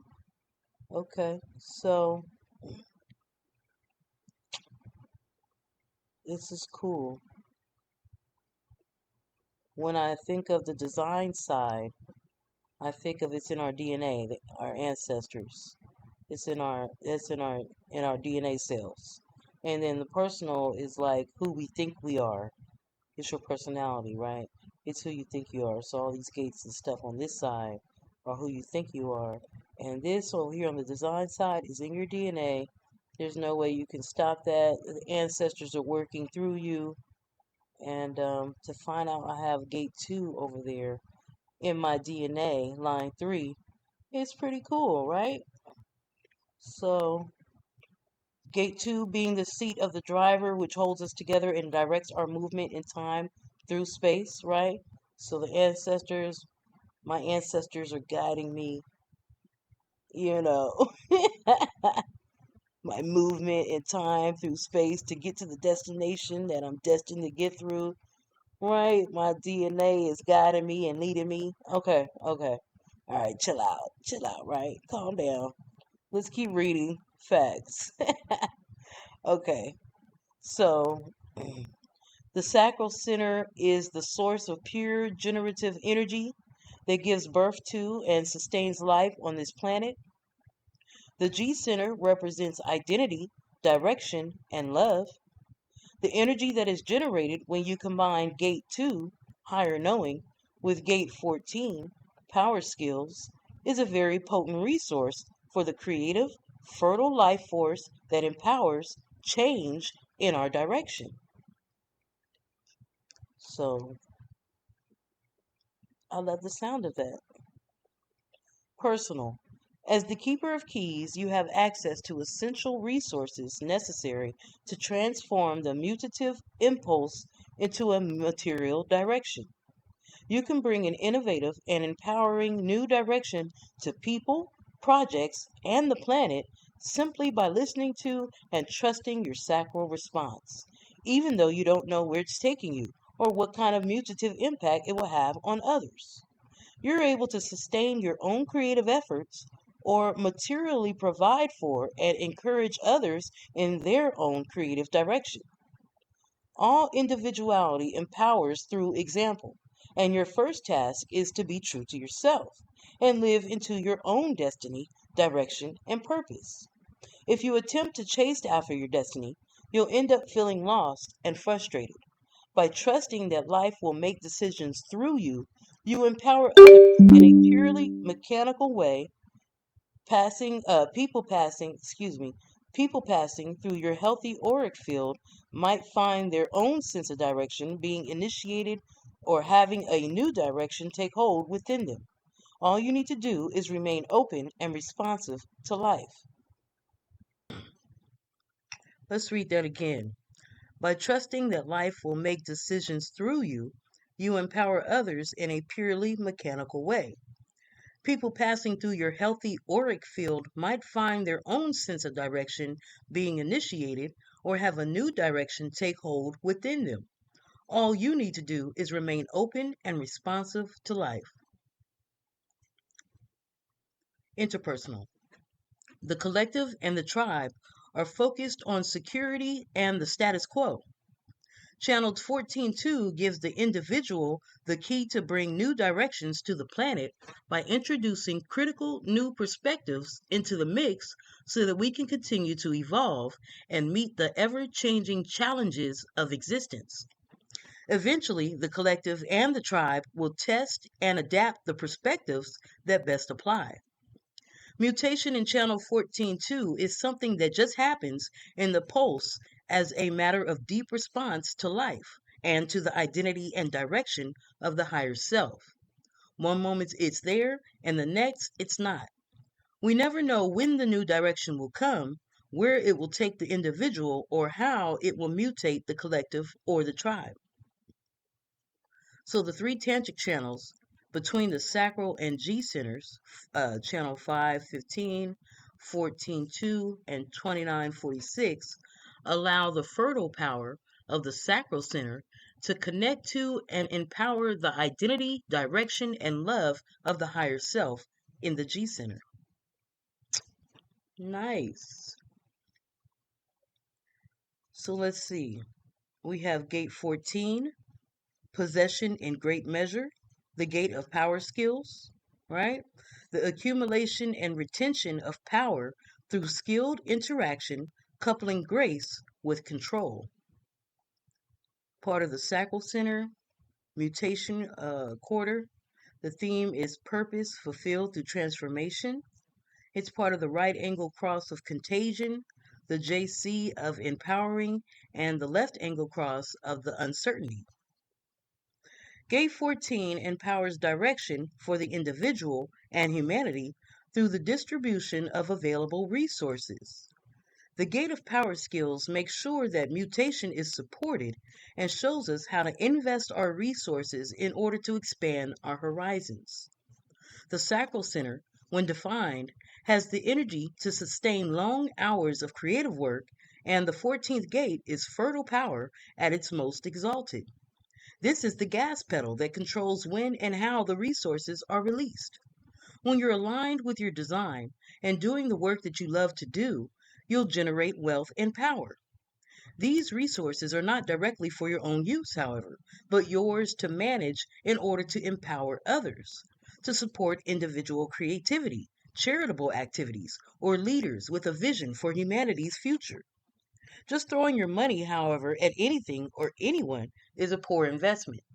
To protect your valuable life force energy from misuse or abuse by others, and to remain properly aligned in order to bring out the right mutative direction, follow your authority. When properly directed by Gate 2, your resources can become a significant catalyst for empowering change in the world. Awesome. So we have line 6, humility, line 5, arrogance, line 4, security, line 3, service, line 2, management, and line 1, money isn't everything. Mm-hmm. Mm-hmm. Gate 2, the receptive, the gate of the direction of self. Receptivity as the primal base through which any response is determined, the root of action. This is in the G Center, the Civilization Quarter. The theme is purpose fulfilled through form, part of the right angle cross of the Sphinx, the JC of the driver, and the left angle cross of defiance. The higher knowing of Gate 2 is rooted in the direction of the self towards love and beauty via, via the magnetic monopole, the driver.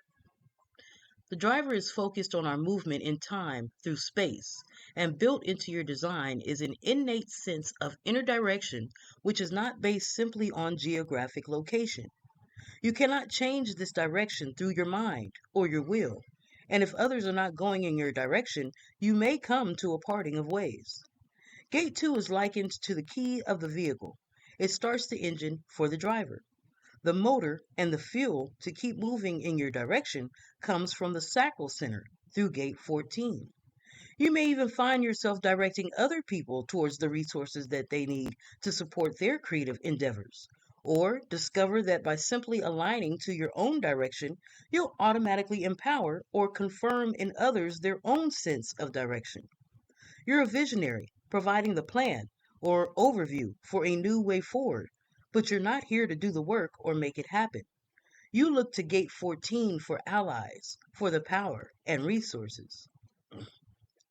Line 6 is fixation. Line 5, intelligent application.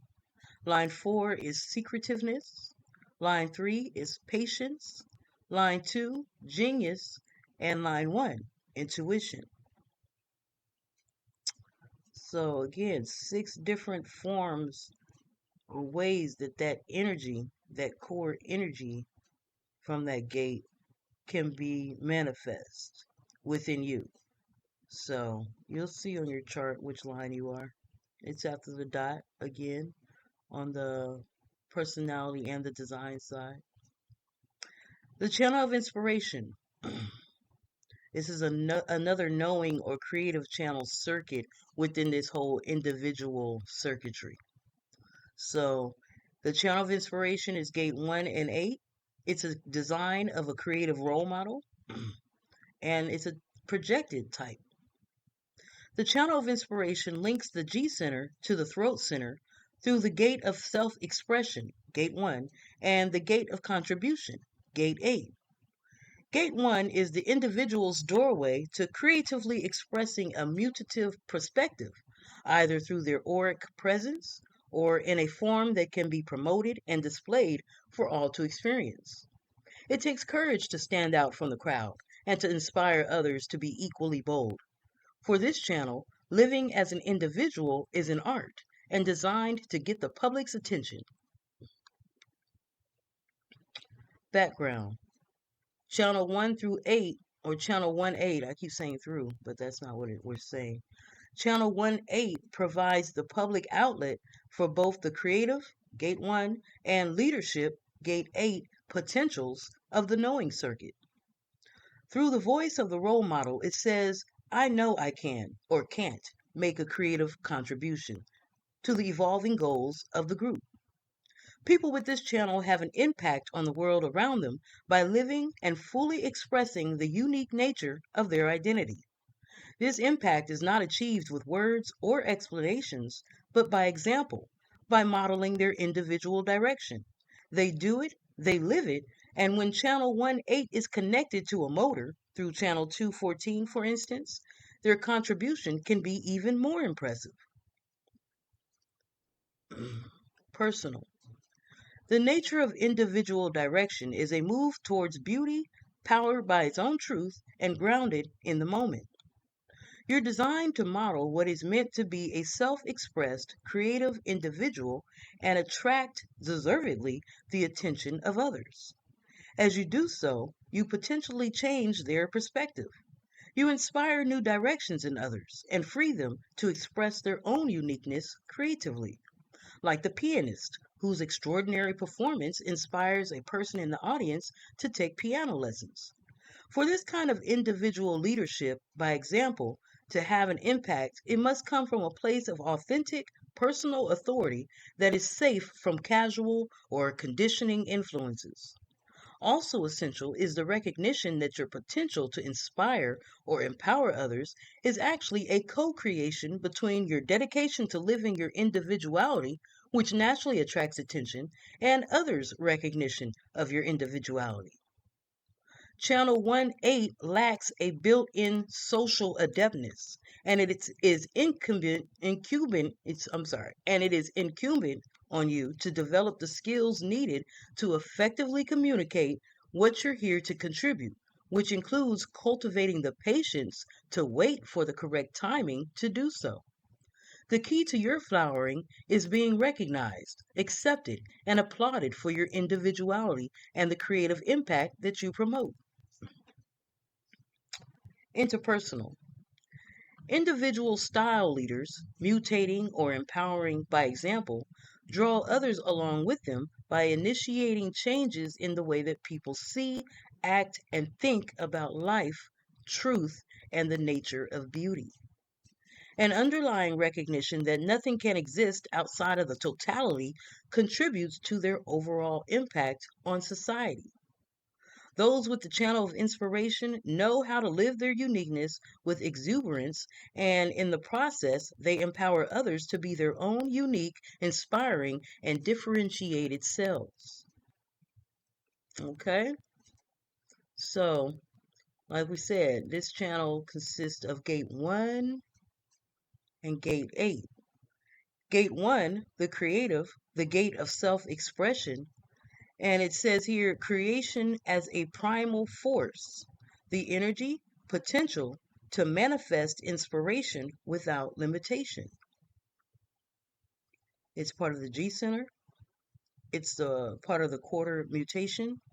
The theme is purpose fulfilled through transformation. It's part of the right angle cross of the Sphinx, the JC of self expression, and the left angle cross of defiance. Gate 1 is the drive and deep need to focus on expressing oneself in unique and creative ways. You're not concerned with being the best, which is a comparative trait of the collective. You simply want to live out your own true creative nature, your authentic individuality. When happily absorbed in doing your own thing, you're not aware that you're attracting the attention of others. It's while you're being true to your creative process that what you're doing and how you're doing it has its greatest impact. As you exemplify new ways of expressing your authentic self, you empower others to consider new perspectives or new ways of being in the world. You may even change their creative direction. Your creativity inspires others by example, and for your impact to be properly felt, it must be seen or heard to be appreciated. This requires interaction with the world and waiting for an invitation.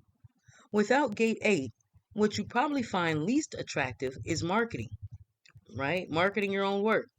You'll often find yourself drawn to people with Gate 8 because they're better equipped or in a better position to promote your work for you. Line 6, objectivity. Line 5, the energy to attract society. Line 4, aloneness as the medium of creativity. Line 3, the energy to sustain creative work. Line 2, love is light. And line 1, creation is independent of will. Okay, gate 8, holding together, the gate of contribution. The basic worth realized in contributing individual efforts to group goals. The basic worth realized in contributing individual efforts to group goals. This is part of the throat center, the quarter of civilization. The theme is purpose fulfilled through form. It's part of the right angle cross of contagion, the JC of contribution, and the left angle cross of uncertainty. Gate 8 says, I know I can contribute or not. Your contribution will come either through a public display of your own individual lifestyle, direction, and creations, or by empowering and publicly promoting others. Gate 1. You're drawn towards what is novel and innovative, and you'll find yourself attracting other people's attention to it, like the gallery owner or art agent. Once you get people's attention, all you can do is lead by example. If others wish to follow, they will. This is how you quietly impact the collective and shift the tribe's orientation over time. Unless individuality's innovative contributions are embraced and incorporated in some way by the collective and the tribe, they'll not take hold. The leadership path of recognizing and displaying what is mutative and unique can be a lonely one, as you must first be recognized and then invited to publicly display and endorse what you know to be of future value. Without the invitation, society's attention may be negative. If Gate 1's creative means of self expression is not defined in your chart, you'll seek its inspirational qualities. However, your key role is not as the artist, but as the agent who promotes other artists' visions of the new. Right? So if Gate 1's creative means of self expression, if you don't have Gate 1, you'll seek its inspirational qualities. However, your key role is not as the artist, but as the agent who promotes other artists' vision of the new.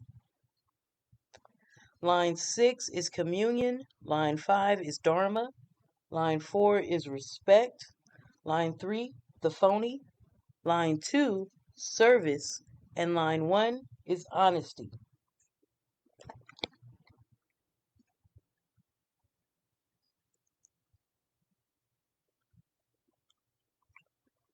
Now let's go on to the channel of awareness.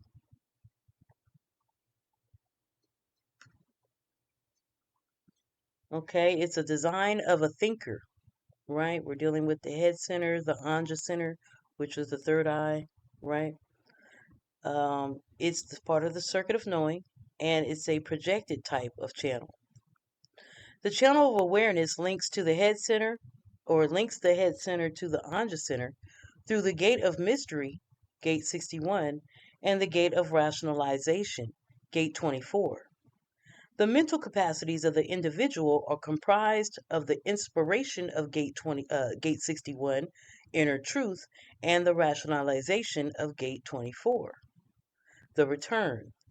This is mental definition that brings a sudden experience of knowing, a satori. Right? Here's the background. The channel of awareness creates the individual thinker.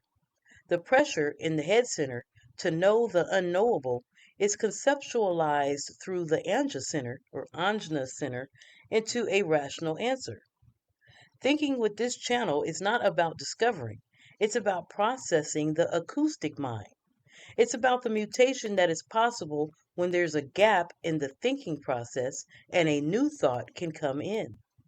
The mind turns things over and over again until the moment of mutation or satori arrives and you simply know.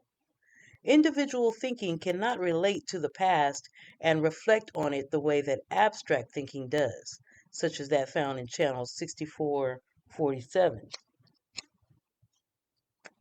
It cannot recognize a pattern and, based on this measurement, make a prediction for the future as logical thinking does, such as that found in channel 63.4. The channel of awareness is here to know what is knowable and of value, and to know what is knowable but of no value, and to know that we're not designed to know everything, the unknowable. Personal. Your mind is designed to inspire others with your unique knowing, and to offer us the potential to see life in a completely new way. It's united with something beyond this plane that you hear and know spontaneously. Your mutative knowing breaks the old abstract cycles, shatters the logical patterns, and inspires us with a new realization. You don't control your thinking, and you cannot use your thoughts to get anywhere or anything. You simply need to recognize that knowing just happens when it does. The mutation will take place or not. You're here to surrender to the serendipity of inner truth that will make itself known through the 24th gate in its own mutative way, in its own time, while your mind is occupied by the acoustic static, the white noise of Gate 61's inspiration. Yours is truly a mind that is connected to the mystery. Because your mind is always busy thinking, you both seek and love silence. Listening to or making music often provides a soothing release from the constant mental pressure to think. Interpersonal. The real mystery is that inspiration is there in the mind from the beginning, awaiting its moment of activation or invitation by life itself. Individuals with channel 6124 do not have to do anything. They simply receive an invitation to focus their awareness mentally, and while absorbed in the moment, a new thought, an unbidden thought arises and makes itself known. Knowing happens in its own time. Capturing those elusive but empowering truths or insights, wanting to convey to others what is truly inspiring and worth thinking about, are challenges that those with the channel of awareness are here to meet. The key to their success is an ability to distinguish between what is knowable or not and what needs to be known or not. Gate 61, Inner Truth, the Gate of Mystery. The awareness of universal underlying principles. It's part of the head center, part of the mutation quarter. The theme is purpose fulfilled through transformation.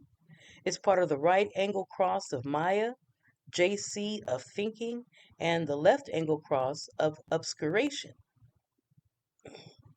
Gate 61 is the pressure to know, to unravel the mystery, and to inspire with unique moments of absolute recognition. This knowing moves us towards deeper levels of self acceptance where we can embrace what distinguishes us from others. You love to spend time musing and mentally delving into the unknown. When you know that you have a unique insight and wait for the right time to express it, you feel liberated. When your knowing inspires, empowers, or mutates others, you feel empowered.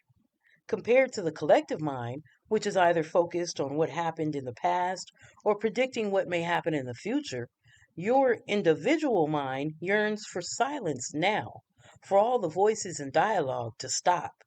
If you give in to the intense pressure and let the unknown haunt you, your inspiration can be confused by delusion, leading to deep uncertainty and anxiety. The secret is to enjoy your thoughts and let your inner knowing, your inner truth, reveal itself in its own unique timing. Without Gate 24, you're not designed to solve the mystery, but simply to enjoy it.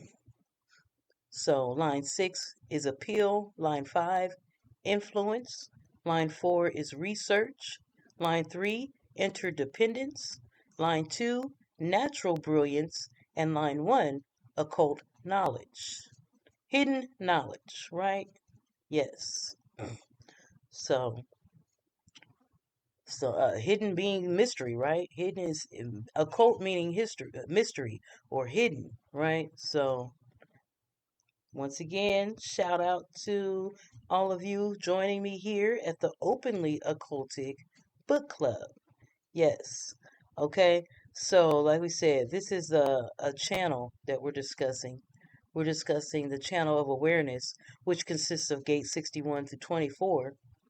We just read gate 61, and now we're on gate 24, which is called the return, the gate of rationalization, the natural and spontaneous process of transformation and renewal. This is part of the Anjana Center, the quarter of initiation, and the theme is purpose fulfilled through mind. It is included in the right angle cross of the four ways, as well as the JC of rationalization and the left angle cross of incarnation. Gate 24's function is to take the unique inspiration of Gate 61 and turn it into a rational concept which can eventually be communicated to others.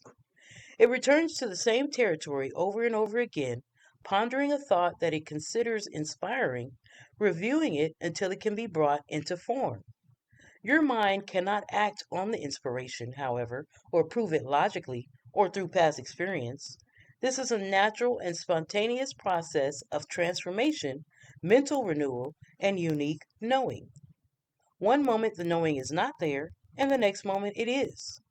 To use your individual mind to your greatest advantage, give yourself time to return and review. This process can include watching or listening to something over and over again. If you let your mind transform organically without attempting to control it, the resolution will often appear on its own.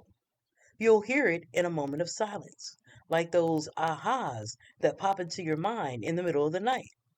Gate 24 is the fear of ignorance, which is the mental anxiety that you'll never know for certain or that you won't be able to explain your knowing.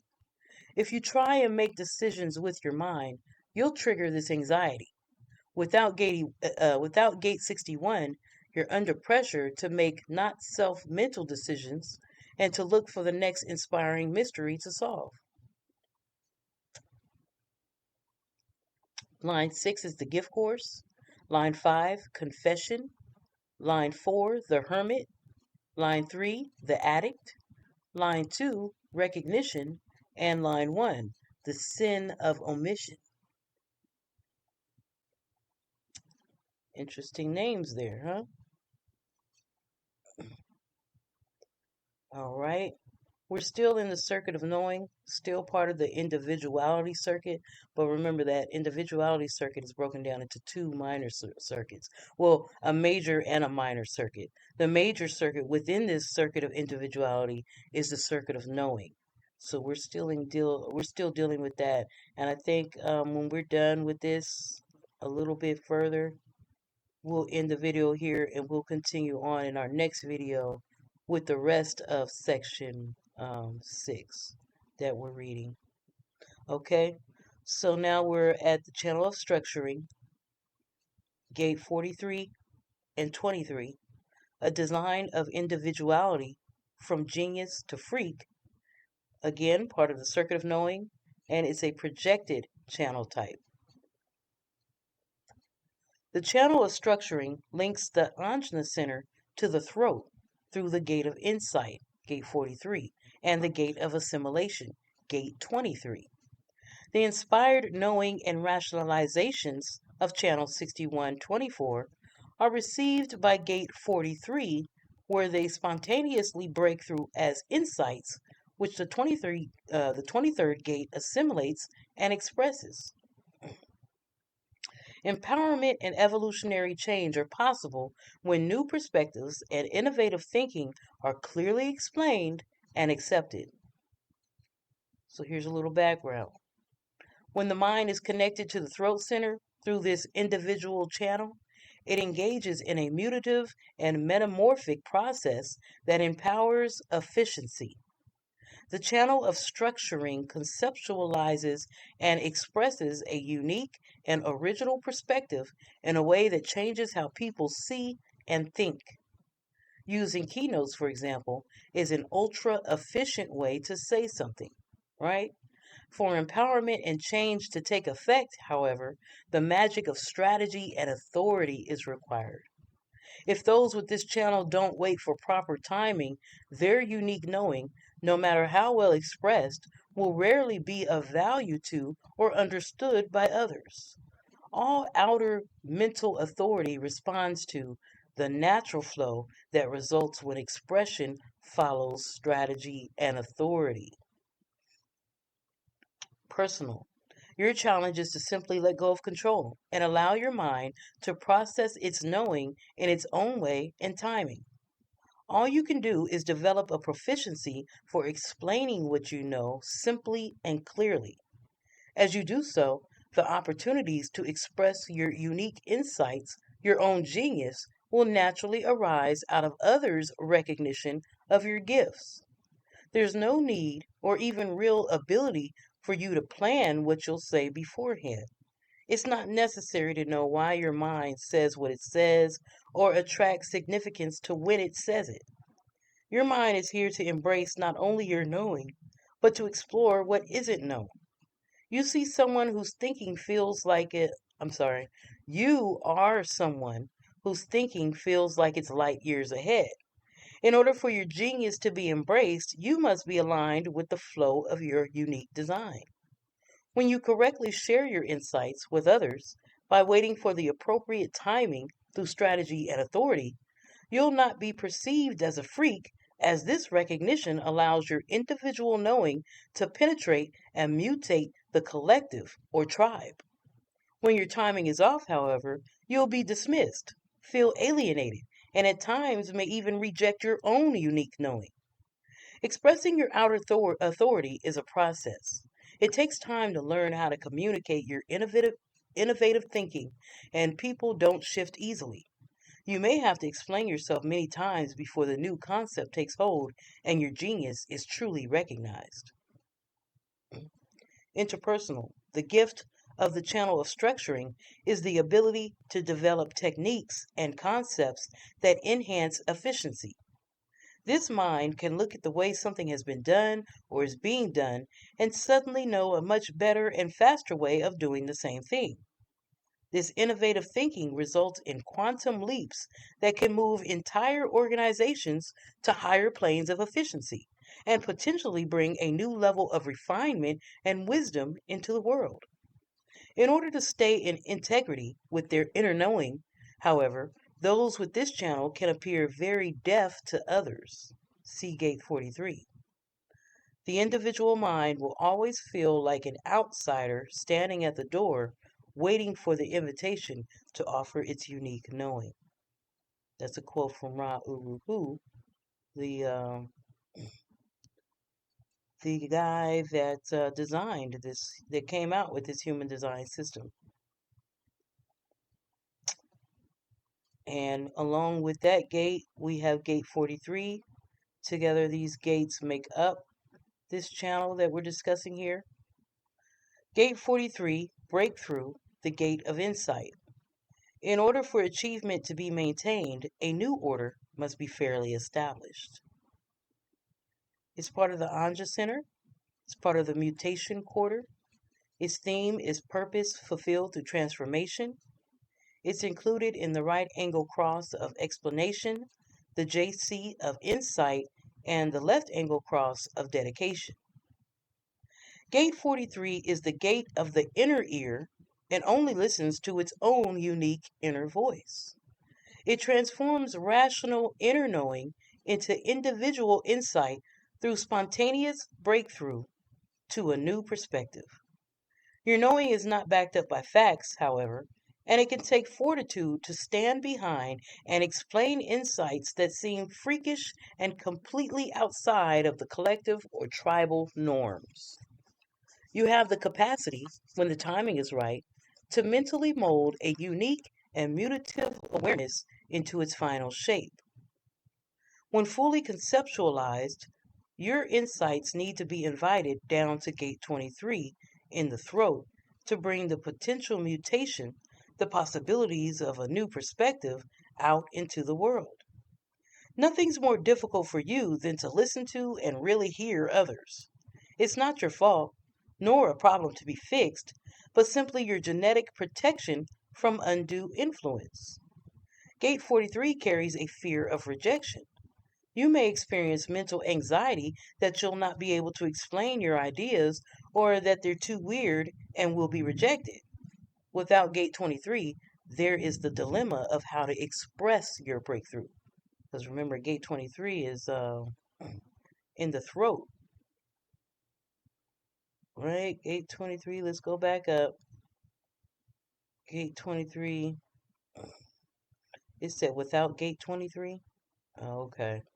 So let me just go on and go continue back on what we're doing. Because right now we're dealing with gate 61 and 24, and it said while we were reading excuse me, I went too far. Right, we're dealing with the channel of structuring gate 43 and 23. Gate 23 is in the throat center, and we're just finishing up with gate 43. It's saying without gate 23 there's the dilemma of how to express your breakthrough, and that's because gate 23 is in the throat center, right? Let me continue on with these lines real quick. Line 6 is breakthrough. Line 5, progression. Line 4, the one-track mind. Line 3, expediency. Line 2, dedication. And line 1, patience. Right?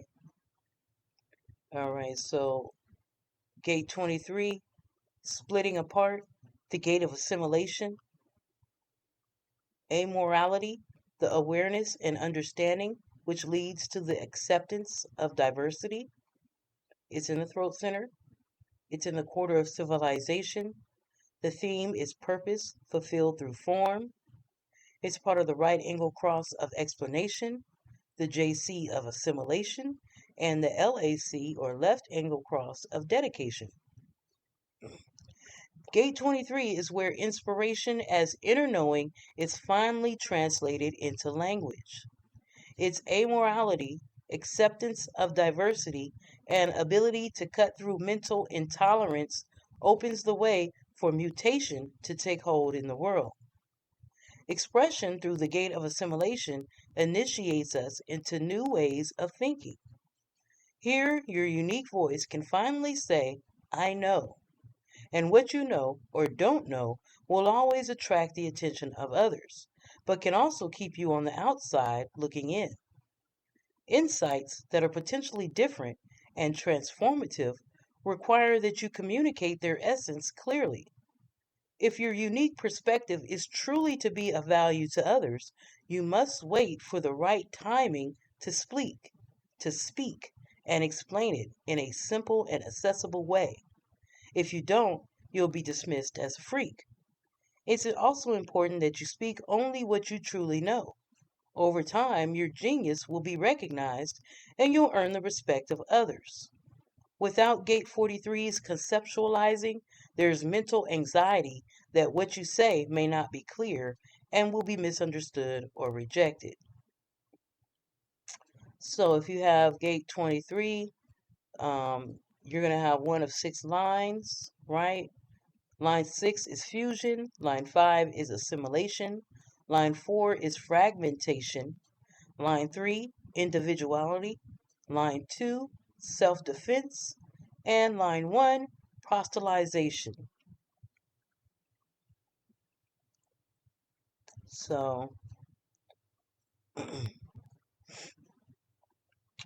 we'll keep going. Now we're dealing with the channel of struggle, still in this major knowing circuit within the individuality circuit. It's a design of stubbornness. It's a projected channel type. The channel of struggle links the root center to the splenic center through the gate of the fighter, gate 38, and the gate of the game plater, gate 28. This channel is about the struggle to find meaning and purpose for living, as well as the capacity to find meaning and purpose in life's struggles.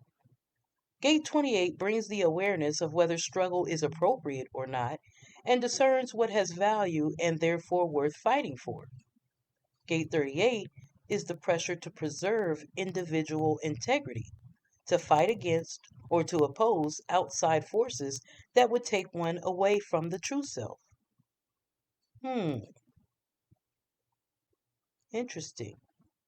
Background.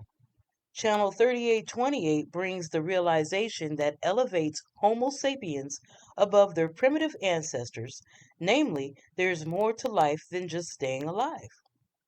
Powered by adrenalized root center energy, it's designed and equipped to seek and find a purpose and chooses to engage whatever gives meaning to existence, no matter how difficult the struggle. Knowing how to struggle and which struggles to engage in is vital to the individuation process. Personal. You have the stubborn determination to go your own way in life against even the most overwhelming odds and to discover meaning and a purpose in the struggles that you meet along your unique path. There's nothing more satisfying or healthy for you, when correct, than to stubbornly stand up against the odds or risk losing your sense of security to fight for a cause you feel is worthwhile. This form of struggle gives your life meaning, and your unique struggles become examples which prod and empower others, encouraging them to struggle with the need to pursue their own individuation process and deeper life purpose. This is not always comfortable for you or well received by others, so rather than letting your mind choose your battles, you need to be initiated through your strategy and authority into struggles that have value for you. Internal stress builds when you can't adequately explain or correctly live out the struggles that you have engaged in, and creates an excess of energy in the body. Regular exercise releases that pressure so that it can move through you. This is not only healthy for you physically, but keeps the critical connection with your intuitive awareness clear. Interpersonal. Channel 3828 is the driving mutative force compelling individuation towards its ultimate expression of uniqueness. By stubbornly listening to their awareness in the now, those with this channel bring mutation in the form of a change of direction to the status quo. It is a struggle to convince people that evolution is an ongoing process and one worth struggling for. But the channel of struggle is also the channel of stubbornness, rooted in adrenalized energy and a determination to live the individuated life to its fullest. So, one half of this channel is gate 38. It's called opposition, the gate of the fighter. The ability to preserve individual integrity through opposition to detrimental forces. It's part of the sacral center, a quarter of mutation. The theme is purpose fulfilled through transformation, and it's part of the RAC of the tension, JC of opposition, and LAC of individualism. The 38th gate exerts pressure on you and those around you to discover the value of one's own life. There must be a reason to exist, a purpose, and something to love that elevates struggle beyond simply surviving. Backed by the energy to oppose, you're capable of forcefully confronting adversity itself. You actually enjoy a good fight. Purpose for you is enhanced when you stand up for those who can't stand up for themselves, if it's correct for you to do so. Others might experience this energy in you as a fierce independence, a highly focused stubbornness to meet a challenge, even death, head on. In truth, you're simply seeking a reason for living. Your determination to preserve empowers others to discern for themselves which individuating struggles have value or not. To know what is worth fighting for, and to avoid wasting energy by engaging in battles that are not correct for you, you look to the awareness potential of Gate 28. Since Gate 38 is one of the three gates of deafness that protects your individuality from being influenced by others, you preserve your personal integrity by opposing those life forces that would compromise you. Line 6, misunderstanding. Line 5, alienation. Line 4, investigation. Line 3, alliance. Line 2, politeness, and line 1, qualification. And the other half of this channel is gate 28, preponderance of the great, the gate of the game player, the transitoriness of power and influence. It's in the spleen center. It's part of the duality quarter. The theme is purpose fulfilled through bonding. It's part of the RAC of the unexpected, the JC of risks, and the LAC of the clarion. Gate 28's deepest fear is that life might end before one knows what makes it worth living or what gives it meaning. It's an energy that is stubbornly focused on listening with awareness in order to best intuit which risks will make you feel more alive and lead to struggles which bring purpose to existence. With your splenic awareness constantly alerting you to danger, you're willing to take risks that others wouldn't, to play games with life and death. Ultimately, you'll spontaneously meet and confront your own fears of death one at a time. You have the energy needed to redirect the self absorbed nature of people with channel 5720 by prodding them to make their intuitive knowing available to you and to others.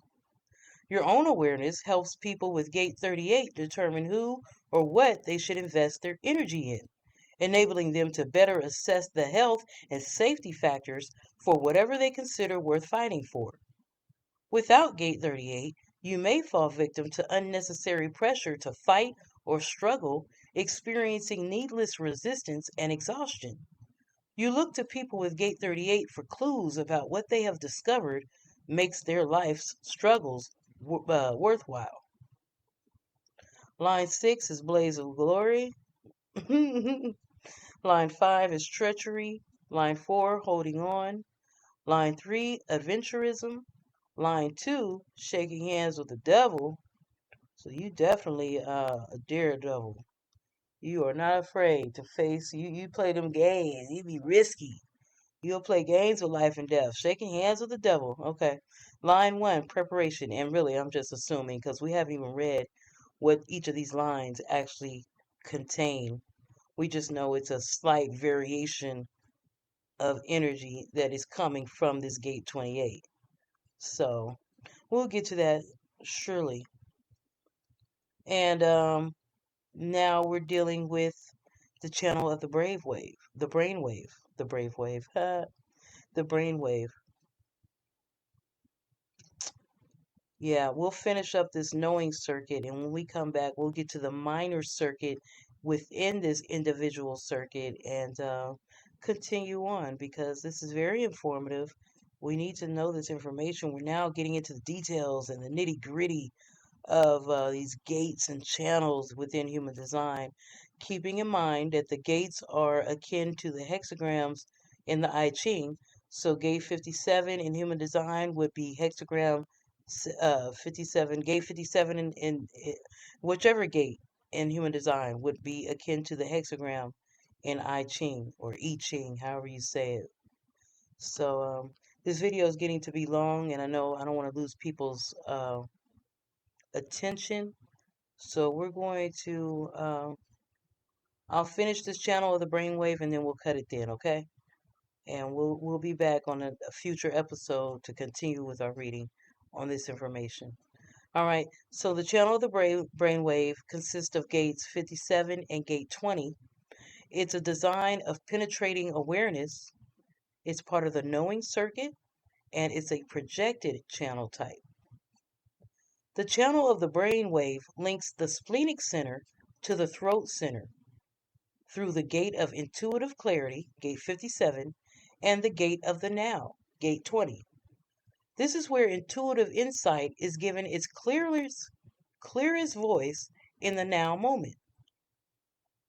One of the most extraordinary capacities that humans have via this channel is the penetrating self-recognition of the truth of our existence, which is expressed as, I know I'm alive now. Here's some background information. In channel 5720, Splenic intuition travels directly to the throat center in a wave of knowing that races to be communicated in the moment. This is individual insight that comes from a deep intelligence or acumen that is based in our ancient instincts and connected to the immediate moment's intuitive knowing. The channel of the brainwave's most profound function is to empower others towards awakening their own innate survival intelligence. The splenic center is the core of our health and well being. It is not an energy resource, however, and while our intuition can be aware of and articulate strategies that enable our well being, it's not necessarily able to follow through with action, right? It's not a motor, it's not a generator, it's not one of the few motors within the Human Design Center. So let's just remember that that splenic center kind of just warns you one time, and you got to be really listening to pick up on it because it's not going to repeat itself, you know. So it's just going to be like, hey, something's off with this person or this environment, and we should leave. And you should listen at that moment because it's not going to say it again. It's an alarm, and you need to be really listening to to utilize this gift because, as it says, the splenic center is the core of our health and well-being, right? It has survival intelligence. Personal. Life entices you to use your intuitive awareness to support your own well being in the now and to speak the truth, your truth, that arises in each present moment. I am what I am, and I know how to be what I am. With your inner knowing guiding your acute vibratory or acoustic awareness, you'll often find that your spontaneous verbal outbursts of pure intuition get to the core or truth of a situation much more quickly than those around you. This is the ability to think on your feet, and it gives you a mutative potential which, if your timing is correct, can have a deep impact on the people around you. Your alertness to the receptivity of others, guided by your strategy and authority, allows you to share your existential knowing with them as true wisdom and reduces misunderstanding and resistance. When you're finely attuned and firmly anchored in the now, you're connecting you're connected to your ability to survive. From this perspective, there is no fear of tomorrow. You're one who simply knows what to do without having to think about it. Your intuitive knowing and body move in one spontaneous wave of energy. Connecting into the channel of the brainwave's adaptability requires overcoming a fear of the unknown by learning to listen to, act on, and trust your intuitive impulses completely, moment by moment by moment. If you ignore these instinctual impulses, the momentary awareness will pass and you may suffer from it. Maximization of this ability to penetrate into and know in the moment, however, is dependent on focusing your attention on the present. This focus makes it difficult to hear what others know, which is another way of saying that you don't like being told what to do. Interpersonal. Gate 57 has a beneficial relationship with Gate 28, which struggles with fears or questions about whether life is of value. The 28th gate can get the attention of the 57th gate and pull it out of its self absorption.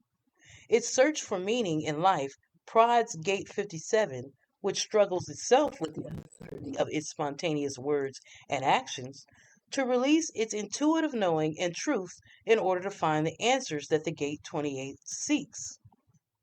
When the timing is correct, those with channel 57 and 20 can spark mutative change, right? So, gate 57, the gentle, the gate of intuitive clarity, the extraordinary power of clarity.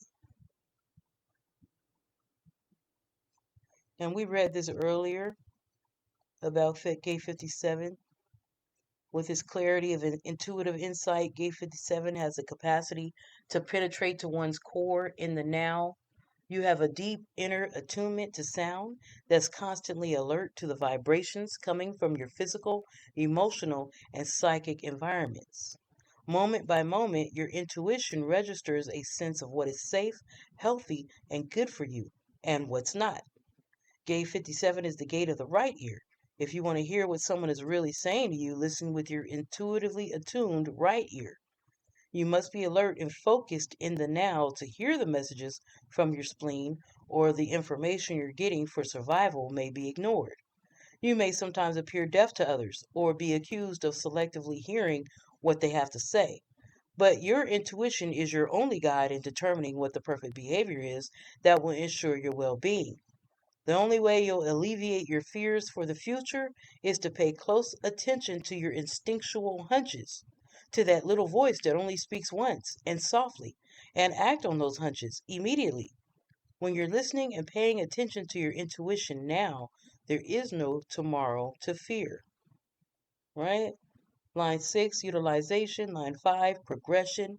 Line 4, the director. Line 3, acuteness. Line 2, cleansing. And line 1, confusion. And also gate 20, contemplation, the gate of the now. Recognition and awareness in the now, which transforms understanding into right action. The theme is purpose fulfilled through form. I think we read this one as well earlier as well. Gate 20 is a purely existential gate that keeps you focused in the present and supports your capacity to survive as yourself. When your expression is properly timed, awareness will be transformed into words or actions that can impact people around you. This energy frequency is and must be totally absorbed in the present moment.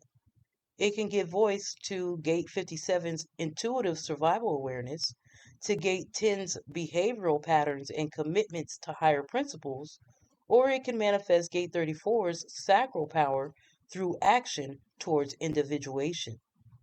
Gate 20 expresses the full range of being in the moment from I am now to I know I am myself doing now. But it does not consider the past or the future. To be awake and aware and to survive, you must be fully present in the moment and authentically yourself. There's rarely time to mentally consider or control what comes bubbling up from inside of you. So, what you say or what you do is suddenly there for everybody, including you, to witness. In fact, you often see when you're not looking or hear when you're not listening. This is how the potential for evolutionary change, hidden in each moment of existence, is empowered within you.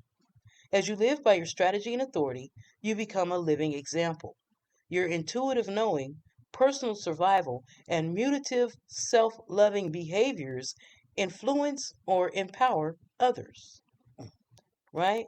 Line 6, wisdom. Line 5, realism. Line 4, application. Line 3, self awareness. Line 2, the dogmatist. And line 1, superficiality.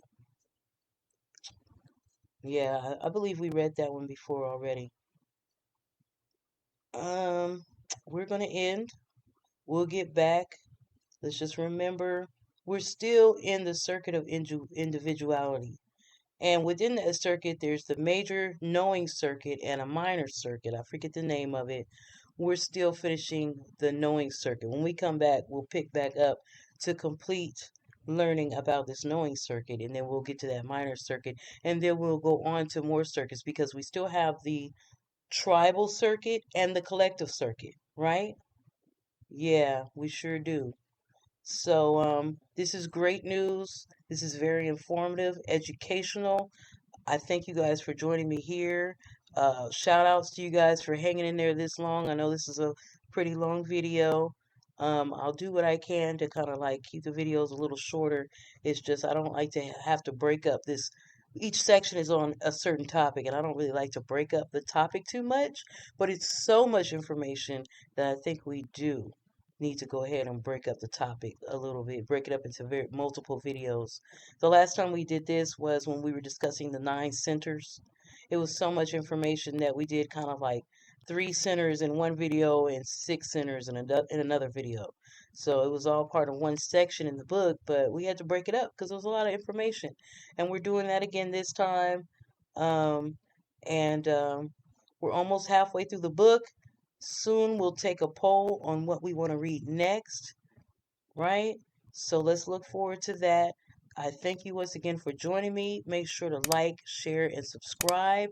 And meet me in the CGH chat room, the Openly Occultic chat room, Openly Occultic Book Club chat room, so we can talk about these things. I've been kind of absent as of late, but we're going to hang out a little bit more. So, you know, I'll meet you in the chat room. Until then, have a great day, tribe, wholeness and balance.